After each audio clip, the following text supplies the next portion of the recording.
안녕하세요. 쿠퍼비전 코리아 마이데이 토릭 런칭 세미나에 참석해 주신 분들 반갑습니다. 오늘은 사회적 거리두기 정책으로 온라인을 통해 쿠퍼비전의 새로운 제품을 소개해 드리게 되었습니다. 지금부터 마이데이 토릭 런칭 세미나를 시작하겠습니다. 먼저 인사드리도록 하겠습니다. 쿠퍼비전 코리아에서 마케팅을 담당하고 있는 황지영입니다. 오늘 진행되는 런칭 세미나는 시장 트렌드 및 마이데이 토릭 제품 소개, 기술력, 임상 실험 사례, 그리고 프로모션과 혜택 순으로 진행하도록 하겠습니다. 본 순서를 진행하기 전에 쿠퍼비전 코리아 대표를 역임하고 계신 캐리 마이클 청 사장님과 영업총괄 이상구 부사장님의 인사말로 시작하겠습니다. 먼저 캐리 사장님을 만나보시죠. Hi everyone, my name is Kerry Chung and I am the VP of Business Development for Asia Pacific, and I'm also the General Manager in charge of the Asia Cluster based in Singapore. My apologies that I can't be with you today, but I wanted to officially welcome you to the launch of My Day Toric in Korea. We are very excited to bring you this new product, and I hope that you will be excited to learn more about it too. For all of you who have supported Cooper Vision over the years, we thank you very much, and we look forward to your continuing support, especially as we launch this new product into the market. So, we look forward to working with you further, and we look forward to seeing your reaction and hearing from you on our new My Day Toric. So, enjoy yourselves, and I hope to catch up with you very soon. Thank you. 네, 이번에는 함께 자리해 주신 영업총괄 이상구 부사장님의 인사말이 있겠습니다. 네, 반갑습니다. 쿠퍼비전 코리아에서 영업 마케팅을 총괄하고 있는 부사장 이상구입니다. 오늘 바쁘신 시간에도 불구하고 저희 마이데이 토릭 런칭 세미나에 참석해 주신 안경사 여러분들 그리고 원장님들께 감사의 말씀 드립니다. 얼굴을 뵙고 같이 좀 이렇게 얘기를 나누면서 세미나를 진행했으면 참 좋았을 텐데 이렇게 온라인으로 진행하게 돼서 굉장히 좀 아쉽습니다. 제가 오늘 말씀드리고 싶은 내용은 제품 소개에 앞서서 간단하게 한국의 코로나 상황에 대해서 좀 말씀을 드리려고 하는데요. 이미 한국의 상황에 대해서는 매일매일 매스컴을 통해서 이미 업데이트를 받고 계시기 때문에 간단하게 주변국에서 바라본 아시아의 일본, 호주, 중국을 포함한 14개 나라의 코로나 현황을 한번 짚어보고 여러분들하고 같이 한번 공유하는 시간을 가져보려고 합니다. 보시는 차트는 저희가 정기적으로 IMA라고 하는 아시아에 있는 컨설팅 회사에서 지금 공급받고 있는 자료인데요. 왼쪽에 보시는 자료는 각 14개 아시아 국가의 코로나 확진자 현황과 그 다음에 접종률을 표시하는 도표입니다. 빨갛게 한 중간 위쯤에 표시가 된 부분이 한국의 상황을 나타내고 있는데요. 저기서 나타나고 있는 내용은 확진자가 좀 상반기에 비해서는 좀 증가하고 있지만은 접종률 측면에서 본다 그러면은 아시아 14개 나라 중에서 가장 빠르게 2차 접종까지 완료를 하고 있고, 그리고 10월 말까지 약 한 80에서 85% 정도의 인구가 2차 접종을 마치는 것으로 그렇게 목표를 하고 있다고 그렇게 보여지고 있습니다.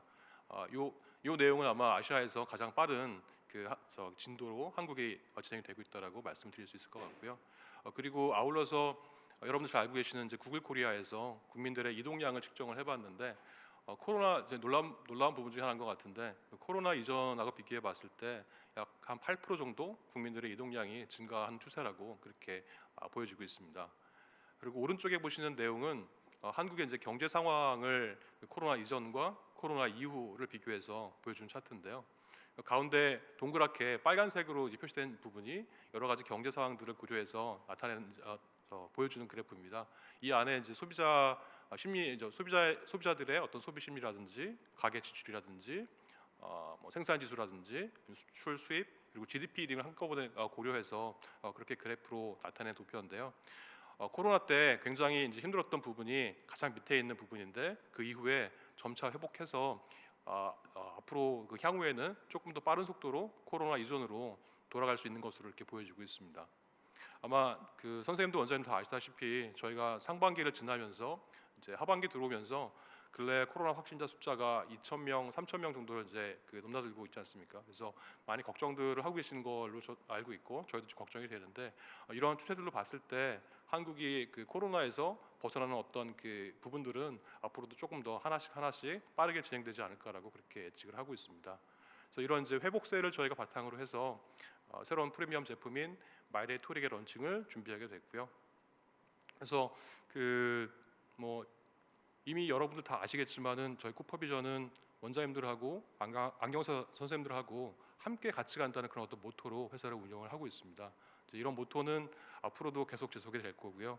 그리고 더 나은 모습으로 안경 선생님들 지원할 수 있게끔 그렇게 노력을 하도록 하겠습니다. 이어서 뭐 오늘 참석해 주신 분들께 다시 한번 감사를 드리고 이어서 저희가 컨택트 렌즈 시장에 대한 현황하고 그다음에 새로 출시하는 제품에 대해서 조금 더 자세하게 말씀 이어가는 순서 진행하도록 하겠습니다. 감사합니다. 네, 쿠퍼비전 코리아 캐리 마이클 청과 사장님과 이상구 부사장님의 인사 말씀이 있었습니다. 지금부터는 컨택트 렌즈 시장 트렌드와 마이데이 토릭 제품에 대해 간략히 소개드리겠습니다.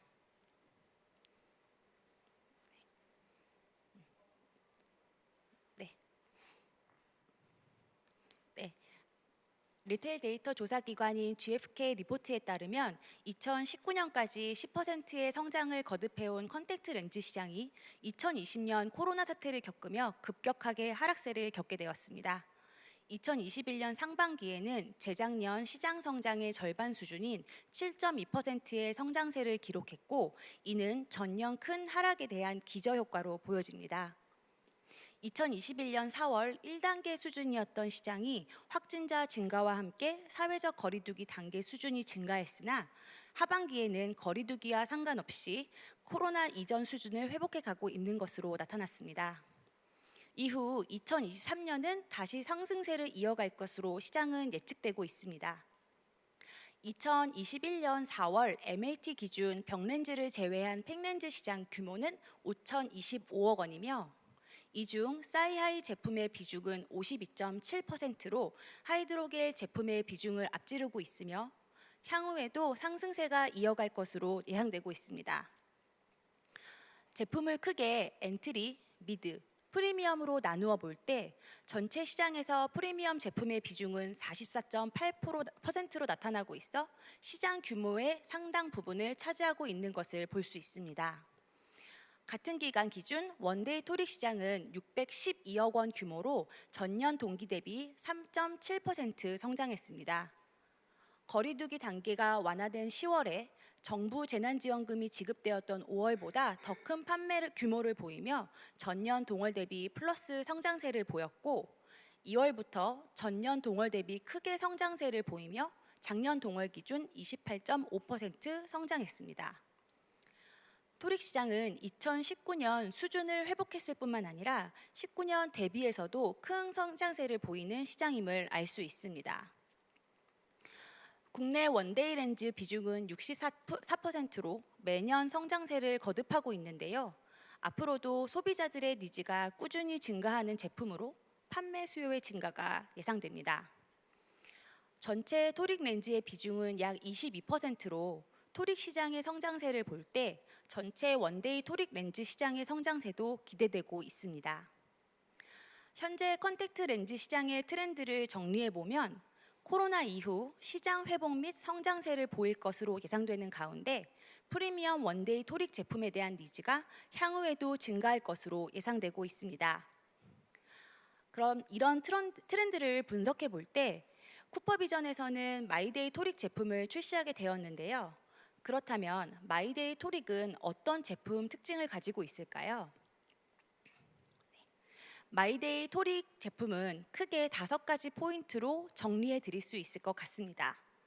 첫 번째는 글로벌 프리미엄 브랜드로서 해외 검안사들의 추천이 높고 특히 일본 시장에서 유일하게 성장하는 프리미엄 컨택트 렌즈 제품입니다.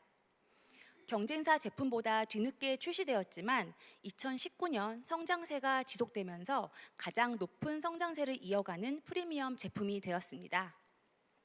이는 고품질 실리콘 하이드로겔과 아쿠아폼을 기반으로 한 차별화된 기술력이 적용되었기 때문인데요.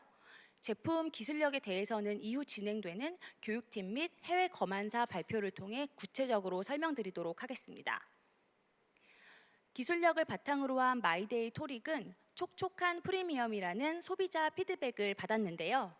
오후 및 저녁까지 건조함이 덜하고 촉촉감이 오래가 렌즈 제거 시 불편함 없이 쉽게 제거 가능하며 산소 투과율이 높고 눈물 순환을 도와 충혈감을 최소화하는 것을 마이데이 토릭의 강점으로 뽑았습니다. 그렇다면 마이데이 토릭 제품을 선호하는 고객은 어떤 분들일까요? 일반적으로 프리미엄 제품을 선호하는 고객들은 능동적 소비를 하고 본인의 선호도 및 기호가 뚜렷하며 경제적 능력이 어느 정도 보장되어 가격에 덜 민감해 개인의 경험적 가치를 존중하는 소비자들이 프리미엄에 포지셔닝 되어 있는 제품의 선호도가 높은 것으로 분석됩니다. 앞서 말씀드린 내용을 기반으로 한 마이데이 토릭의 키 메시지는 뛰어난 기술력을 보유한 원데이 바이오피니티, 원시와 근시 그리고 난시가 모두 처방 가능한 제품 포트폴리오, 호주를 포함한 해외 검언사들이 선호하고 추천 시 컴플레인이 적은 제품으로 소고가 가능합니다. 그럼 이어서 많은 안경사분들이 궁금해하실 마이데이 토릭 제품의 기술력에 대한 소개를 드리도록 하겠습니다. 발표는 쿠퍼비전 코리아 교육팀 강민지 과장님께서 진행해 주시겠습니다. 네, 안녕하세요. 쿠퍼비전 교육팀의 강민지입니다. 네, 오늘 이렇게 많은 분들께서 저희 토릭 런칭 세미나에 참여해 주셔서 너무 감사드리고요. 해외에서 이미 인기를 많이 몰고 있는 저희 마이데이 토릭 제품에 대해서 제가 간단하게 제품 설명을 드리도록 하겠습니다.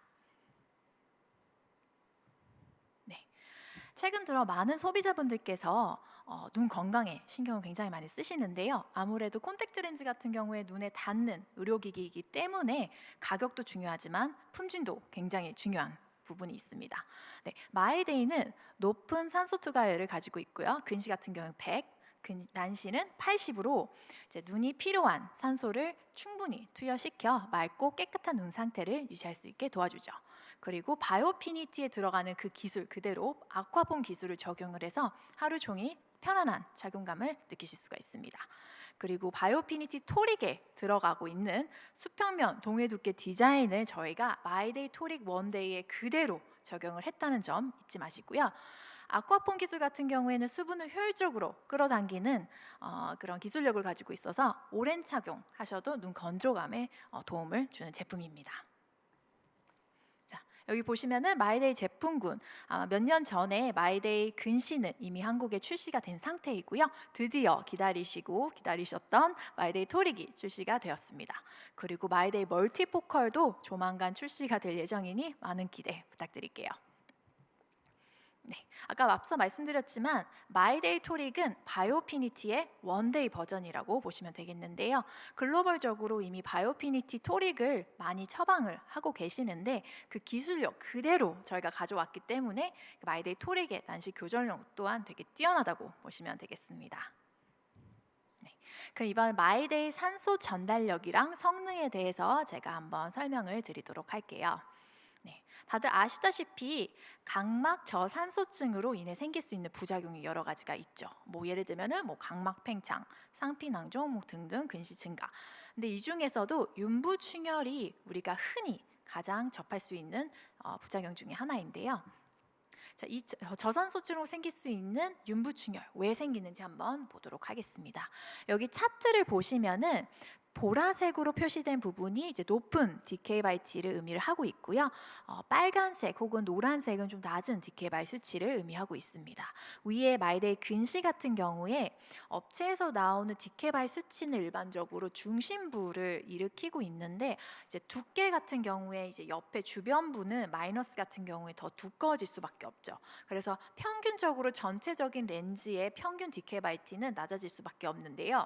그래서 중요한 걸 하나 말씀드리면 말씀드리자면은 홀든 앤 메리츠라는 유명한 논문이 있습니다. 거기에서 최소 각막 부종을 일으키지 않기 위해 우리가 필요한 DK바이T가 24.1이라고 나와 있습니다. 그래서 렌즈를 꼈을 때 적어도 그 수치 이상의 DK바이T 렌즈를 착용해야 오랜 착용을 했을 경우 눈의 이제 건강에도 도움이 되는데요. 타사 근시 제품을 한번 보시면은 중심부 DK바이T는 높을 수 있지만 전체적으로 평균 DK바이T는 상대적으로 낮은 걸 보실 수가 있습니다. 자, 그러면은 난시는 어떨까요? 아랫부분이 이제 난시인데요. 마이데이 토릭 같은 경우 이제 난시가 근시보다는 더 낮아질 수밖에 없죠. 그거는 모든 제품도 이제 동일한 부분인데 이제 타사 난시 같은 경우에도 난시 제품은 DK바이T가 더 낮아진다는 점을 보실 수가 있습니다. 여기서 이제 말씀드리고 싶은 부분은 특히 고도수 아니면은 난시가 높으신 분들께는 그래도 DK바이T가 높은 실리콘 하이드로겔 제품을 추천을 하셔야 눈 건강에 도움이 된다는 점, 이 부분 꼭 참고 부탁드릴게요. 자, 이번에는 논문에 나와 있는 하이드로겔 렌즈의 단점을 몇 가지 한번 살펴보도록 하겠습니다. 일단 한 논문에서는 하이드로겔 렌즈는 각막 저산소증을 유발할 수 있다라고 나와 있는데요. 또 다른 논문 같은 경우에 윤부충혈은 하이드로겔 렌즈에서 가장 흔히 볼 수 있는 현상 중에 하나다, 이렇게 나와 있습니다. 지금 많은 전문가들께서 월간용을 착용하시는 분들을 하이드로겔에서 실리콘으로 많이 전환을 하고 계시는데 이제 원데이 렌즈 착용하시는 분들에게도 실리콘을 처방을 해보시는 게 어떨까요? 네. 자, 이번에는 난시 고객분들의 니즈 한번 알아보도록 하겠습니다. 여기 글로벌 데이터를 제가 가져왔는데요. 2011년부터 2018년까지 실리콘 하이드로겔 원데이 렌즈 처방 비율을 나타내고 있습니다. 여기 보시면 점점 이렇게 해마다 증가하고 있는데 실리콘 렌즈를 이제 많이 처방을 하시면서 자연스럽게 난시용 실리콘 렌즈도 수요가 같이 함께 증가하고 있다는 걸 보실 수가 있죠. 그러면은 안경 착용하시는 분들 중 과연 난시 교정이 필요한 분들이 한 몇 프로 정도가 될까요? 여기 한 논문 제가 가져왔는데 보시면은 47%, 거의 절반의 안경 착용자분 중 두 눈 중 한 눈이 난시 교정이 필요하다고 나타나 있습니다. 그래서 생각보다 많은 분들이 난시 교정이 필요한 걸로 보이고 있죠. 제가 앞서 말씀드린 것처럼 바이오피니티 토릭에 들어간 그 수평면 동이 두께 디자인을 그대로 마이데이 토릭에 적용을 했는데요. 난시 교정에 적합한 이유를 한번 살펴보도록 할게요. 일단 넓은 광학부를 가지고 있습니다. 그리고 안정적인 축과 깨끗한 시야를 위해 두 가지의 요소가 있는데요. 첫 번째는 수평면 동이 두께 디자인과 두 번째는 매끈한 프리즘 밸러스트 디자인입니다. 이 두 가지 제가 조금 더 다시 설명드릴게요. 여기 수평면 동이 두께 디자인을 좀 설명드리자면은 다른 밸러스트 디자인의 렌즈와 달리 마이데이는 위에 상단에서 하단까지 중간 렌즈를 딱 잘랐을 때 수평면 그 동일한 두께를 찾아보실 수가 있어요. 그래서 타사 같은 경우에는 조금 두께가 울퉁불퉁 다를 수 있지만 마이데이랑 바이오피니티 같은 경우에는 수평면이 동일합니다. 이게 장점이 뭐가 있냐면요. 우리가 눈을 깜빡깜빡거릴 때 눈꺼풀이 두께가 동일하기 때문에 눈꺼풀 힘이 한쪽으로 치우치지 않다는 그런 단점을 가지고 있죠. 네, 그래서 마이데이 토릭은 놀라운 축 안정성을 제공해서 깨끗한 시력을 전달합니다. 그리고 또 장점 중에 하나가 수평면 동이 두께 디자인은 렌즈 표면이 굉장히 부드러워요. 그래서 우리가 깜빡깜빡거릴 때마다 렌즈와 눈꺼풀 마찰이 굉장히 줄어들어 오랜 시간 착용을 하셔도 착용감이 굉장히 뛰어난 제품입니다. 자, 그럼 이번에 고객분들과 전문가분들이 마이데이에 대해서 어떻게 생각하는지 한번 알아보도록 할게요. 자, 마이데이를 착용하신 분들, 자, 고객들 대상으로 저희가 설문을 진행을 했는데 100점 만점에 90점, 굉장히 높은 만족도를 주셨어요. 이제 전문가분들한테 저희가 물어봤을 때 일단은 축 안정성이 굉장히 뛰어납니다. 근데 또 중요한 부분은 축이 안정화가 굉장히 빠르다는 점이에요. 여기서 그 장점이 뭐냐면은 특히 호주, 뉴질랜드, 캐나다, 미국, 영국 같은 경우에는 컨설팅 시간이 이렇게 제한이 있어요. 그 시간 안에 얼마나 빨리 내가 검사를 해야 그 남은 시간으로 이제 좀 뭔가 고객분들과 소통과 이제 대화를 나누게 되죠. 그래서 빨리 렌즈가 안정화되면 될수록 되게 효율적이게 컨설팅을 진행을 할 수가 있다는 점이죠. 그리고 뛰어난 피팅 상태를 보여주고 있는데요. 여기서 피팅 상태라는 거는 내가 렌즈를 눈에 꼈을 때 얼마나 렌즈 중심화가 잘 되어 있는지, 아니면은 깜빡깜빡거렸을 때 렌즈 움직임이 얼마나 있는지, 이런 것들을 피팅 상태라고 보고 있습니다. 그래서 뛰어난 피팅 상태를 가졌기 때문에 전체적으로 만족도도 높아질 수밖에 없죠. 그리고 여기서 한마디 더 더해드리면은 그 축 안정성 관련해 갖고 쿠퍼비전의 축 마크는 6시 방향에 위치해 있습니다. 그래서 교육팀에서 아마 몇 년 전에 제작한 축마크 확대경을 통해서도 이거를 확인하실 수가 있는데요. 축마크 확대경 아직도 매장에 없으시다면은 영업 담당자를 통해서 받아보실 수가 있습니다. 네. 자, 이번에는 아쿠아폼 기술에 대한 그 기술력을 좀 제가 설명드릴게요. 아쿠아폼 기술을 좀 일러스트로 제가 가져왔는데요. 여기 보시면은 친수성 롱 실리콘 체인의 분자를 사용을 하죠.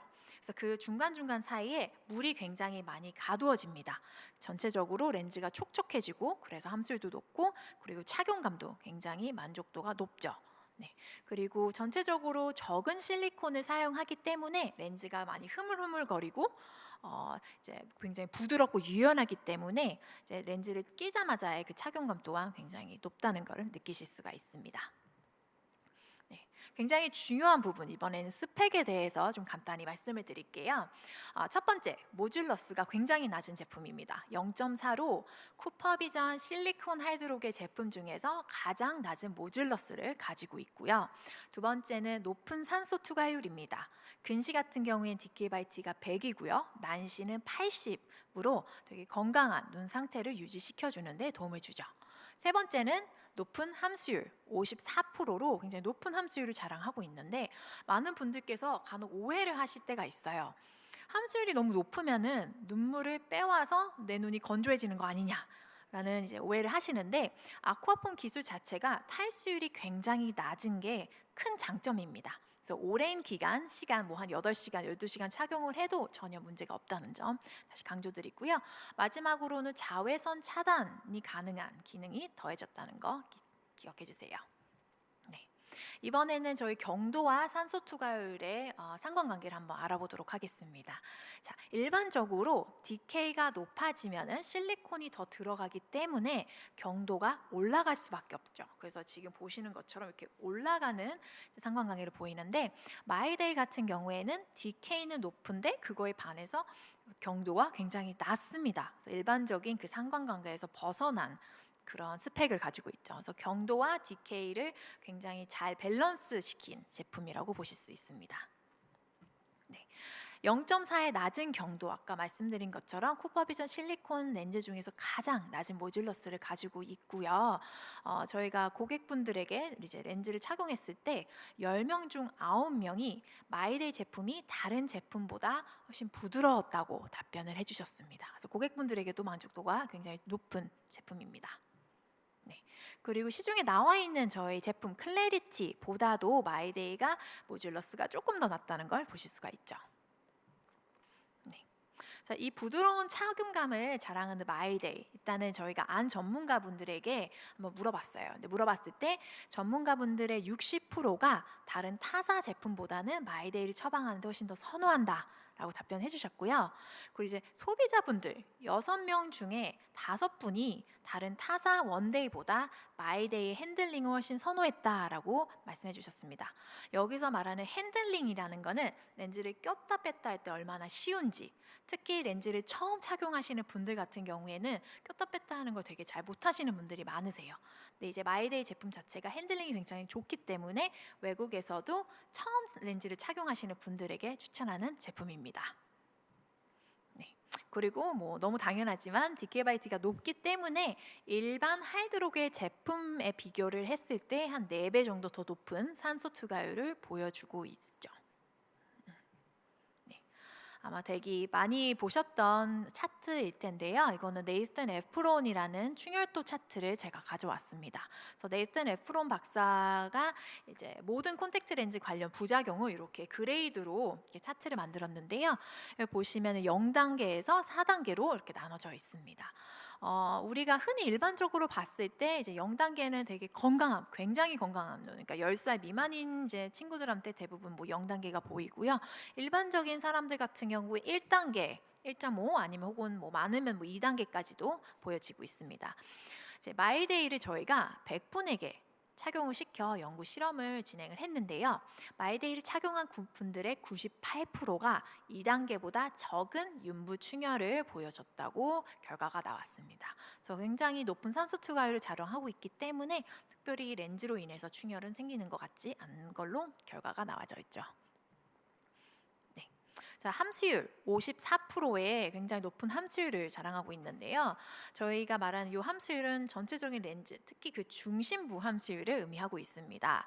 클래리티랑 거의 비슷한 함수율을 보여주고 있고요. 시중에 나와 있는 다른 타사 실리콘 제품을 봤을 때 훨씬 더 월등한 그 수치를 보여주고 있죠. 그리고 마지막으로 자외선 차단 기능이 추가되었기 때문에 특히 눈 건강에 예민하신 분들에게 추천하시면 좋을 것 같습니다. 여기 근시랑 난시 스펙을 제가 조금 다시 정리해봤는데 아마 좀 글씨가 작아서 잘 안 보이실 거예요. 그래서 좀 더 구체적인 정보를 얻고 싶으신 분들은 이제 영업 담당자분들을 통해서 브로셔 받아보실 수가 있고요.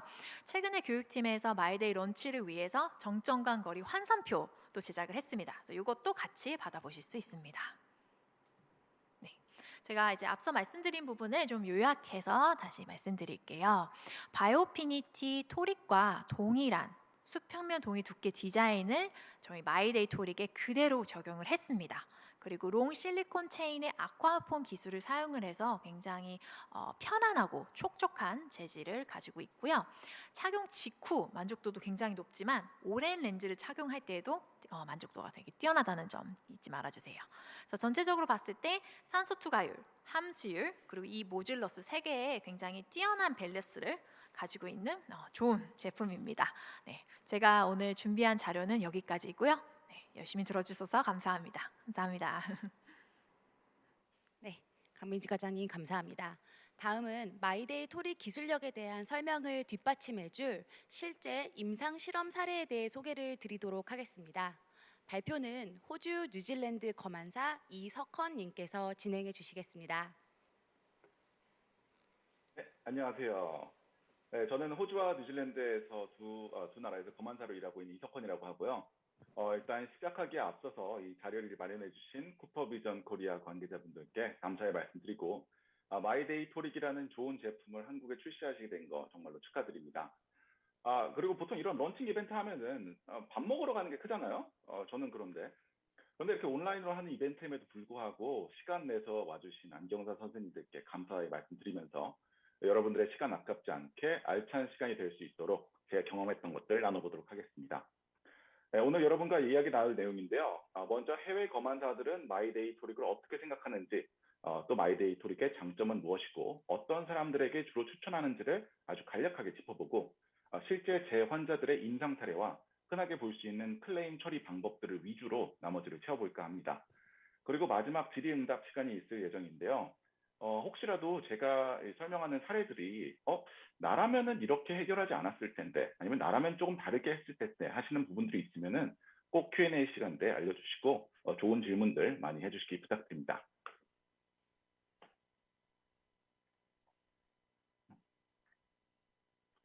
네, 호주와 뉴질랜드에서 마이데이 토릭이 출시한 지는 한 2, 3년 정도 되었는데요.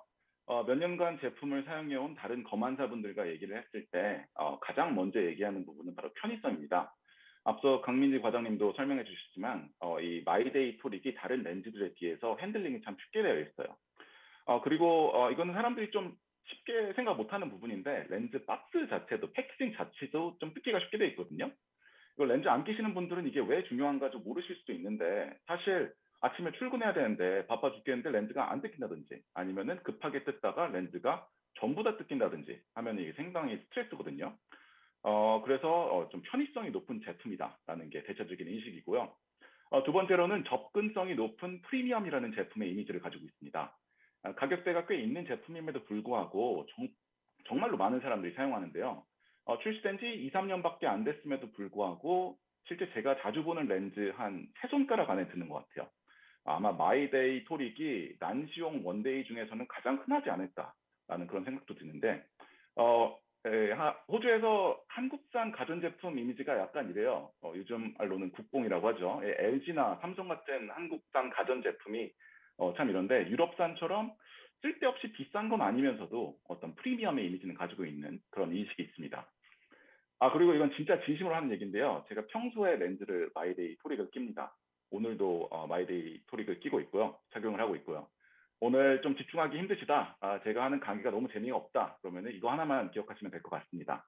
호주에서 어떤 검안사가 와가지고 강의를 했는데 내용이 기억 안 나고 그 사람이 마이데이 토릭을 낀다고 하더라. 그게 아마 이 강의의 가장 중요한 점이 아닐까 생각이 듭니다. 앞서 광민지 과장님께서 마이데이 토릭에 대해서 정말 너무 잘 설명해 주셨는데요. 제가 개인적으로 생각하는 가장 큰 장점은 세 가지 있습니다. 첫 번째는 산소 투과율, 두 번째는 모듈러스, 그리고 세 번째는 그 토릭 렌즈의 디자인. 이 부분은 앞에서 다 설명을 해줬기 때문에 빠르게 지나갈 건데, 이 장점을 설명하기에 앞서서 여러분들께 꼭 드리고 싶은 말씀은, 이런 장점을 듣고 이래서 좋구나 하고 자기만 알고 넘어가는 게 아니라 다른 사람들에게 설명하는 습관을 좀 길러야 한다는 건데요. 요즘 같은 시대에 제품이 가격으로 경쟁하는 시기는 끝났다고 생각합니다. 그래서 어떤 스토리텔링이 중요하다고 생각하는데, 우리가 렌즈나 안경을 팔 때도 마찬가지라고 생각합니다. 그렇기 때문에 이런 제품을 판매를 할 때 단순히 이러이러해 좋으니까 추천을 해야 되겠다 혼자만 생각하지 말고 제품을 권하면서 이런 장점들을 설명하는 습관을 들이시길 바랍니다. 앞에서 자세히 설명해 주셨는데 산소 투과성이라는 것은 여러분도 다 아시겠지만 렌즈의 두께를 고려하지 않은 소재 자체의 특성을 말하는 것이고, 산소 투과율은 그 두께까지 고려한 것인데요. 보통 제조사에서 발표하는 산소 투과율은 마이너스 3디옵터 도수의 렌즈 중앙부를 기준으로 하죠. 토릭 렌즈는 그 특성상 주변부가 중앙부보다 두꺼워질 수밖에 없는데요. 오른쪽 그림이 잘 보이실지 모르겠는데 여러 가지 토릭 렌즈들의 산소 투과율을 다양한 색으로 보여드리고 있습니다. 따뜻한 색일수록 산소 투과율이 낮고, 차가운 색일수록 산소 투과율이 높고, 하루 착용하는데 최소한으로 필요한 24.1의 산소 투과율, 앞서 말씀드린 홀든 메르스 기준이죠. 이 24.1의 산소 투과율은 초록색으로 표시되고 있고요. 왼쪽 두 개의 렌즈, 타사의 하이드로겔 토릭 렌즈의 경우에는 렌즈 중심부는 충분한 산소 투과율을 가질지 몰라도 이 주변부는 보시면 빨간색과 주황색, 이 산소 투과율이 매우 낮다는 걸 알 수가 있죠. 원데이 렌즈 같은 경우에는 재사용하는 렌즈에 비해서 건강하다는 이미지가 있는데, 과연 이렇게 산소 투과율이 낮은 렌즈들이 건강하다고 말할 수 있을지는 잘 모르겠습니다. 잠깐 헬스장 가서 1시간, 2시간 끼는 사람이야 큰 문제는 없겠지만, 대부분 사람들이 렌즈 착용을 할 때 하루에 8시간 이상씩도 착용하고 계시는데, 이렇게 산소 공급이 낮은 경우에는 말씀드린 것처럼 눈이 빨개진다든지 아니면 각막 부종이 생긴다든지 그런 부작용이 있을 수가 있습니다. 반면에 가장 오른쪽 마이데이 토릭 렌즈를 보시면 산소 투과율이 중앙뿐만이 아니라 주변부까지 다 높다는 걸 볼 수가 있는데요. 한 연구에 따르면 콘택트 렌즈 착용자의 90%가량이 렌즈를 끼고 잠에 든다든지 정해진 시간 이상으로 착용한다든지 하루에 18시간씩 착용한다든지 그렇다고 하는데요. 이런 걸 감안할 때 산소 투과율 상당히 중요하다고 말할 수 있겠습니다. 그리고 다음으로는 제가 마이데이 토릭 렌즈를 권하는 가장 큰 이유 중에 하나인데요. 그건 바로 모듈러스와 핸들링입니다. 일반적인 하이드로겔 원데이 렌즈의 경우에는 모듈러스가 너무 낮고 그 형태를 잘 유지하지 못하기 때문에 특히 초보자들이 다루기 힘들어합니다. 그런데 마이데이 토릭은 적당한 탄성을 유지하기 때문에 렌즈를 처음 접한 사람들도 눈에 넣고 빼기가 참 쉽고요. 이게 특히 근시 환자들한테 더 심해요. 특히 또 좀 낮은 근시를 가진 사람들, 한 마이너스 1에서 마이너스 3 정도. 또 모듈러스가 다른 실리콘 하이드로겔 렌즈보다 낮기 때문에 어느 정도 탄성은 유지하면서도 눈의 이물감은 상당히 낮습니다. 이것이 가능한 이유는 아쿠아폼 기술, 바이오피니티와 같은 아쿠아폼 기술을 적용했기 때문이죠. 한국 분들은 잘 모르겠는데 서양인들 같은 경우에는 정말로 손이 크고 손이 두꺼운 사람들이 진짜 많거든요. 특히 남자들. 이런 분들이 콘택트 렌즈를 되게 힘들어 하시는데 마이데이 토릭을 권했을 때 만족도가 상당히 높았습니다. 또 이 마지막으로 제가 개인적으로 마이데이 토릭을 사용하는 이유인데요. 제가 한 난시가 마이너스 2.5 디옵터 정도 되거든요. 눈꺼풀도 되게 두꺼운 편이라서 대부분 다른 난시용 원데이 렌즈를 착용을 하면은 렌즈가 너무 많이 움직이기도 하고 이 시력이 잘 안 나와가지고 착용하다가 포기하곤 했었는데 마이데이 토릭은 정말 하루 종일 안정적인 시력이 유지되는 걸 느낄 수가 있습니다. 2014년도에 발표된 모메니 모가담의 연구에 따르면 같은 토릭 렌즈 디자인이 적용된 바이오피니티 토릭의 경우 시중에 있는 다른 토릭 렌즈들에 비해서 훨씬 더 안정적이고 축 회전도 적다고 하는데요. 또 객관적인 학술 자료는 없지만 제 경험상 저같이 이렇게 눈꺼풀이 두꺼운 아시아인들에게 특히 마이데이 토릭이 더 잘 피팅된다는 느낌을 받았습니다. 실제로 이런지는 잘 모르겠어요. 이 연구 결과를 찾아봤는데 없었는데 저는 그렇게 느끼고 있습니다. 그렇다면 이러한 장점을 가진 렌즈를 주로 누구에게 처방을 하느냐? 저는 처음 렌즈를 착용하는 사람들은 진짜 난시가 있으면 전부 다 마이데이 토릭을 권하는 편입니다. 이게 아무리 쿠퍼비전에서 진행하는 이벤트라고 해도 제가 전 세계 모든 사람들이 마이데이 토릭 렌즈만 껴야 된다고 생각하진 않거든요. 그런데 가장 첫 번째로 권하는 렌즈, 어떤 기준이 되는 렌즈가 뭐냐라고 묻는다면은 자신 있게 마이데이 시리즈를 추천합니다. 그 이유는 앞서 말씀드린 것처럼 초보자들도 다루기가 쉽고 제가 개인적으로 끼고 있으니까 이걸 권할 때 더 설득력이 있기도 하고요. 또 두 번째로는 기존 바이오피니티 토릭 착용자가 렌즈 착용 횟수를 줄일 때 마이데이 토릭을 추천을 하는데요.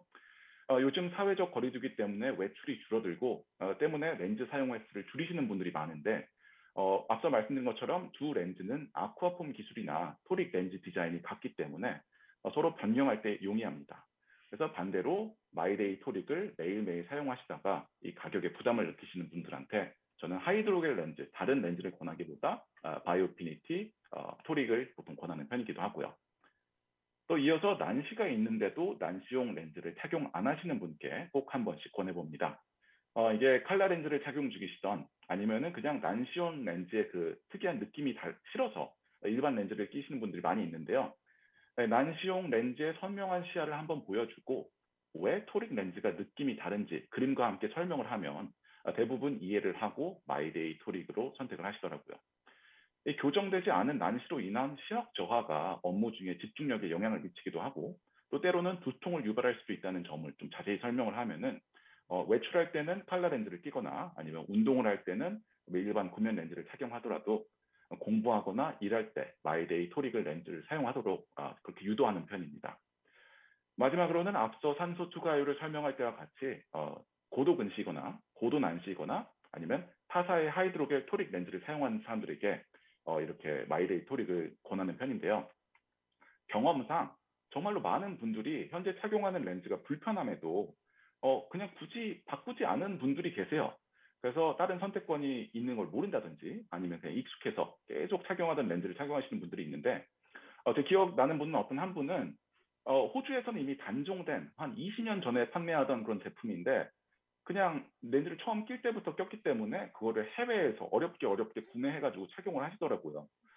그래서 왜 그러냐 그랬더니 뭐 다른 렌즈가 더 좋은 게 있는지 몰랐다. 그래서 마이데이 토릭으로 렌즈를 변경해서 피팅을 해드렸는데 아주 만족스러워 하셨습니다. 네, 그래서 이렇게까지 제가 생각하는 마이데이 토릭의 고객 타겟이었는데요. 뭐 이런 분들 많고도 아마 더 많이 있을 거예요. 그런데 제가 생각하는 가장 많이 권하는 그렇게 5가지 그룹이었습니다. 그래서 이어서는 이러한 점들이 실제 사례에서 어떻게 적용되는지 한번 알아보도록 할게요. 네, 첫 번째 임상 사례입니다. 40대 중반의 여성분이셨고요. 대형 회계법인에서 회계사로 일하시는 분이셨습니다. 마스크 착용 시에 안경의 긴서림 때문에 콘택트 렌즈를 착용하고 싶어 하셨고요. 거기다가 최근에 직장 동료분이 다초점 콘택트 렌즈를 착용을 시작하셔서 그분이 되게 만족스러워 하시니까 궁금해 하셨나 봐요. 그래가지고 방문하셨었는데 안경 도수는 오른쪽에 보이시는 것과 같이 약간의 근시와 약간의 난시를 가지고 계셨습니다. 현재 안경은 누진 다초점 렌즈를 사용하고 계셨고요. 네, 자 여기까지가 제가 환자분과 대화를 시작하기 전에 저에게 딱 주어진 정보인데요. 만약 여러분이 이런 환자분이 방문하셨다면 어떻게 할 것 같으세요? 뭐 제가 어떻게 했을지는 사실 뻔하죠. 뭐 마이데이 토릭을 어떻게든 사용을 했겠죠. 그런데 이분이 실제로 내일 방문했다라고 하면 여러분은 어떻게 할까요? 정답은 10초 후에 공개하겠습니다. 뭐 정답은 아니죠. 사실 제 의견이 이렇다는 거지. 아무튼 저 같은 경우에는 질문을 더 많이 하는 편입니다. 절대 환자가 말하는 거 가지고 판단하지 않아요. 이 질문을 하는 이유가 더 많은 정보를 얻는 목적도 있고, 이 사람이 정말 꼼꼼하다라는 인식을 심어주기 위함도 있고, 이 환자분이 질문을 대답하면서 본인 스스로 좀 생각할 시간을 주는 목적도 있어요. 그래서 추가적으로 질문을 했을 때 얻은 정보로는 이분은 렌즈 착용을 한 번도 안 해보신 분이었고요. 이제 아무래도 일할 때 불편함을 느끼셨기 때문에 렌즈를 착용한다면은 한 일주일에 5일 정도 착용을 할 것으로 예상하고 계시고, 주로 일할 때 착용을 생각하고 계셨습니다. 이분 같은 경우에는 출퇴근은 보통 대중교통을 이용하셨고, 업무상 미팅이 상당히 많다고 하세요. 근데 미팅하는 중에 마스크를 꼭 필수로 착용해야 된다고 하십니다. 취미로는 헬스랑 보통 스크린 골프를 많이 치시는데, 코로나 이후에는 이 위생에 민감해서 좀 안 하시는 편이라고 하셨고, 안구 건조증이나 다른 알레르기 같은 것은 없다고 하셨습니다. 그래서 이러한 정보들을 모두 취합했을 때 제 판단에서 나오는 가장 적합한 옵션은 원데이 렌즈를 사용한 모노비전이었는데요. 사실 멀티포컬 렌즈들이 워낙 잘 나오는 요즘에 모노비전을 렌즈를 사용하는 빈도는 많이 줄었습니다. 그리고 앞서 강민지 과장님께서 마이데이 멀티포컬도 곧 출시하실 거라고 하셨는데, 진짜로 요즘에 좋은 멀티포컬 렌즈들이 워낙 많아가지고 모노비전의 사용은 좀 많이 줄고 있긴 한데, 시력이 중요한 경우, 특히 콘트라스트 센시티비티, 즉 대비 민감도가 중요한 업무를 본다든지 아니면은 난시가 심하게 있다든지 하는 경우에는 아직도 난시용 렌즈를 사용한 모노비전을 사용하는 경우입니다. 사용하는 편입니다.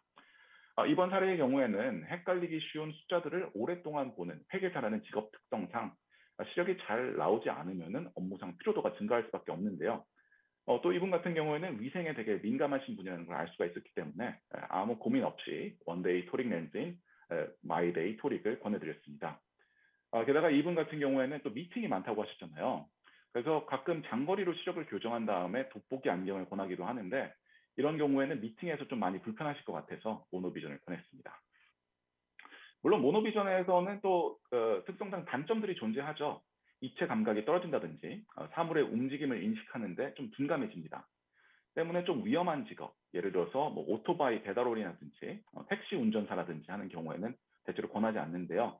이분 같은 경우에는 뭐 운동하는 거 말고는 딱히 그런 게 없으셨고, 다시 운동을 시작하신다든지 아니면은 골프를 친다든지 할 때 모노비전이 아니라 한쪽 눈을 다시 장거리로 교정을 해서 좀 운동을 할 때 좀 편하게 하실 수도 있고요. 모노비전 컨택 렌즈 피팅을 할 때는 여러분도 다 아시겠지만 우위안 검사를 해서 우위안을 장거리를 보게 하고 그 반대편 눈을 근거리를 보게 하잖아요. 그래서 때문에 렌즈를 주문하기 전에 우위안 검사를 하는 게 되게 중요한데요. 저 같은 경우에는 좀 다양한 방법으로 검사를 해서 종합적으로 체크하는 편입니다. 아마 가장 많이 쓰는 방법일 텐데요. 마일즈 테스트라고 해서 왼쪽 그림처럼 손으로 구멍을 만든 뒤에 먼 거리에 있는 사물을 그 구멍 안에 넣고 한쪽씩 눈을 가려서 우위안을 검사하는 방법이 있고요. 또 이게 실제로 되게 정확성이 높은지 모르겠는데 제가 개인적으로 사용하는 방법인데, 상대방에게 윙크를 하라고 한 뒤에 윙크를 하기 더 편해하는 쪽이 우위안인 경우가 더 많더라고요. 그래서 저는 윙크 테스트라고 생각하는데 윙크 테스트를 하고, 또 다른 방법으로는 플러스 1 디옵터 혹은 플러스 1.5 디옵터 렌즈를 사용해서 한쪽 눈씩 번갈아 가면서 보여주면서 이게 오른쪽에 넣었을 때 더 편한지 왼쪽에 넣었을 때 더 편한지를 보여주면서 이러한 방법으로 우위안 검사를 합니다. 저는 세 가지 방법을 모두 다 사용하는데요. 거의 대부분 세 가지 방법이 동일한 답변을 주더라고요. 근데 사실 우위안 검사를 정확하게 하는 것도 중요하지만 모노비전을 정말로 이 사람이 사용해야 하는가, 이 사람의 라이프 패턴, 라이프 스타일을 확인하는 게 아마 가장 중요할 것 같습니다. 그래서 이분 같은 경우에는 보시는 것과 같이 왼쪽 아래 마이데이 토릭 렌즈를 추천해 드렸고요. 이분은 오른쪽 눈이 우위안이었기에 오른쪽 눈을 장거리를 보는 데 교정을 하고 왼쪽 눈을 가까이 있는 걸 보는 걸 했습니다. 아무래도 이분이 렌즈를 처음 착용하시는 것이다 보니까 처음 있을 며칠간의 적응 기간 설명해 드렸고요.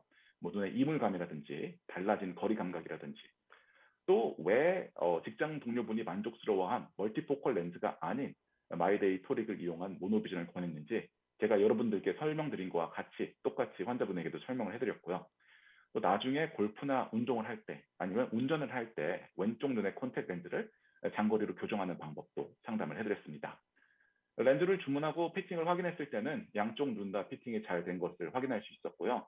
환자분 본인도 시력에 대해서 또 안구 건조증이 딱히 없으셨고 아주 만족스러워하셨습니다. 아무래도 인구 노령화로 인해서 노안 콘택트 렌즈의 수요가 증가하고 있잖아요. 그런데 많은 분들이 30대 후반, 40대 때 콘택트 렌즈 착용을 포기한다고 하십니다. 물론 그때 시작되는 안구 건조증도 큰 영향을 미치겠지만 노안을 위한 콘택트 렌즈 처방이 있다는 걸 모르시는 분들이 상당히 많아요. 때문에 이 환자 교육에 대한 중요성, 지금 당장 이 사람한테 판매를 하는 것뿐만이 아니라 노안이 무엇이고 어떻게 진행되는지 또 현실적인 기대치를 갖고 다양한 옵션을 설명하는 게 상당히 중요하다고 생각하고요. 모노비전의 경우 더 정확성을 높이기 위해서 우위한 검사를 하는 게 중요하다고 생각하고요. 또 여기서는 자세히 다루지 않았지만 안경 착용자가 콘택트 렌즈를 착용할 때 양안시에 변화가 있다는 점 잊으시면 안 됩니다. 근시의 경우에는 조절 요구가 증가를 하기 때문에 모노비전 렌즈를 사용할 때보다 안경의 애득값이 높아질 수가 있으니 콘택트 렌즈를 착용하고 이분이 어떤 활동을 하실지 꼭 확인하는 것이 중요합니다. 이 양안시 변화에 대해서는 뒤에 클레임 처리 방법에서 더 자세히 설명해 드리도록 할게요. 네, 다음 사례입니다. 30대 초반 남성분이셨고요. 마찬가지로 컴퓨터를 많이 사용하는 사무직 회사원이셨습니다. 방문하신 이유는 렌즈를 착용할 때 왼쪽 눈이 잘 안 보이기 때문이었고 또 렌즈 착용 시에 두통을 느낀다고 하셨는데요. 두통은 참 여러 가지 이유로 생길 수가 있죠. 고혈압이라든지 업무상 스트레스라든지 아니면 내가 응원하는 야구팀이 한화라든지 여러 가지 이유가 있는데 이분 같은 경우는 렌즈 착용 시에만 두통을 느낀다고 하니까 뭔가 렌즈와 연관이 있는 것 같죠. 그래서 앞서와 마찬가지로 추가적인 질문을 해보니까 이분은 기존 바이오피니티 토릭 사용자셨고요. 안경 착용 시에는 두통이 전혀 없다고 하셨습니다. 그리고 이렇게 솔직하게 말하는 분들 사실 많이 없는데 렌즈 세척을 꼼꼼히 하지 않는다고 하세요. 그리고 착용 횟수는 주 7회 매일매일 착용한다고 하시고 보통 한번 착용을 하실 때 9시간 이상 착용한다고 하셨습니다. 렌즈를 착용을 시작한 지는 약 5년 정도 되셨고요. 이 얘기만 듣고 처음에 드는 생각은 혹시 각막염은 아닐까 하는 생각입니다. 보통 각막에 손상이 가면은 분명 눈에도 통증이 있지만 두통도 함께 있거든요. 각막으로 가는 신경하고 이마 쪽으로 가는 신경이 모두 3차 신경의 눈 분지에서 오기 때문인데요. 또 다른 생각해 볼 수 있는 경우는 콘택트 렌즈 때문에 양안시에 이상이 왔다든지 아무래도 사무직이기 때문에 안구 건조증 때문에 두통이 생길 수도 있고요. 머릿속에 여러 가지 생각들이 오가는데 뭐가 원인이었는지 한번 다음 슬라이드에서 살펴보도록 하죠. 네, 이번 강의에서 제가 제일 싫어하는 슬라이드입니다. 정신없이 숫자만 엄청 많이 있는 슬라이드, 최악이죠. 그래서 설명드리기 전에 한 10초 정도 한번 천천히 쭉 살펴봐 주시기 부탁드릴게요.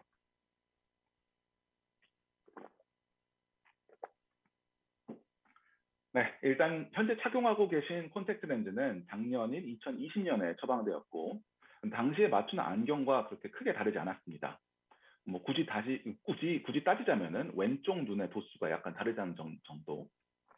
그리고 방문하신 올해 시력을 다시 검사해 봤더니 안경 도수가 좀 바뀐 걸 알 수가 있습니다. 그러면 이제 드는 생각이 1년 사이에 시력이 바뀌어서 예전에 처방받은 콘택트 렌즈가 잘 안 보이는구나 라고 생각을 할 수가 있는데요. 자세히 보시면은 작년의 안경 도수하고 올해의 안경 도수를 비교했을 때 변한 것은 난시축이 양쪽 다 10도씩 바뀌었다는 겁니다.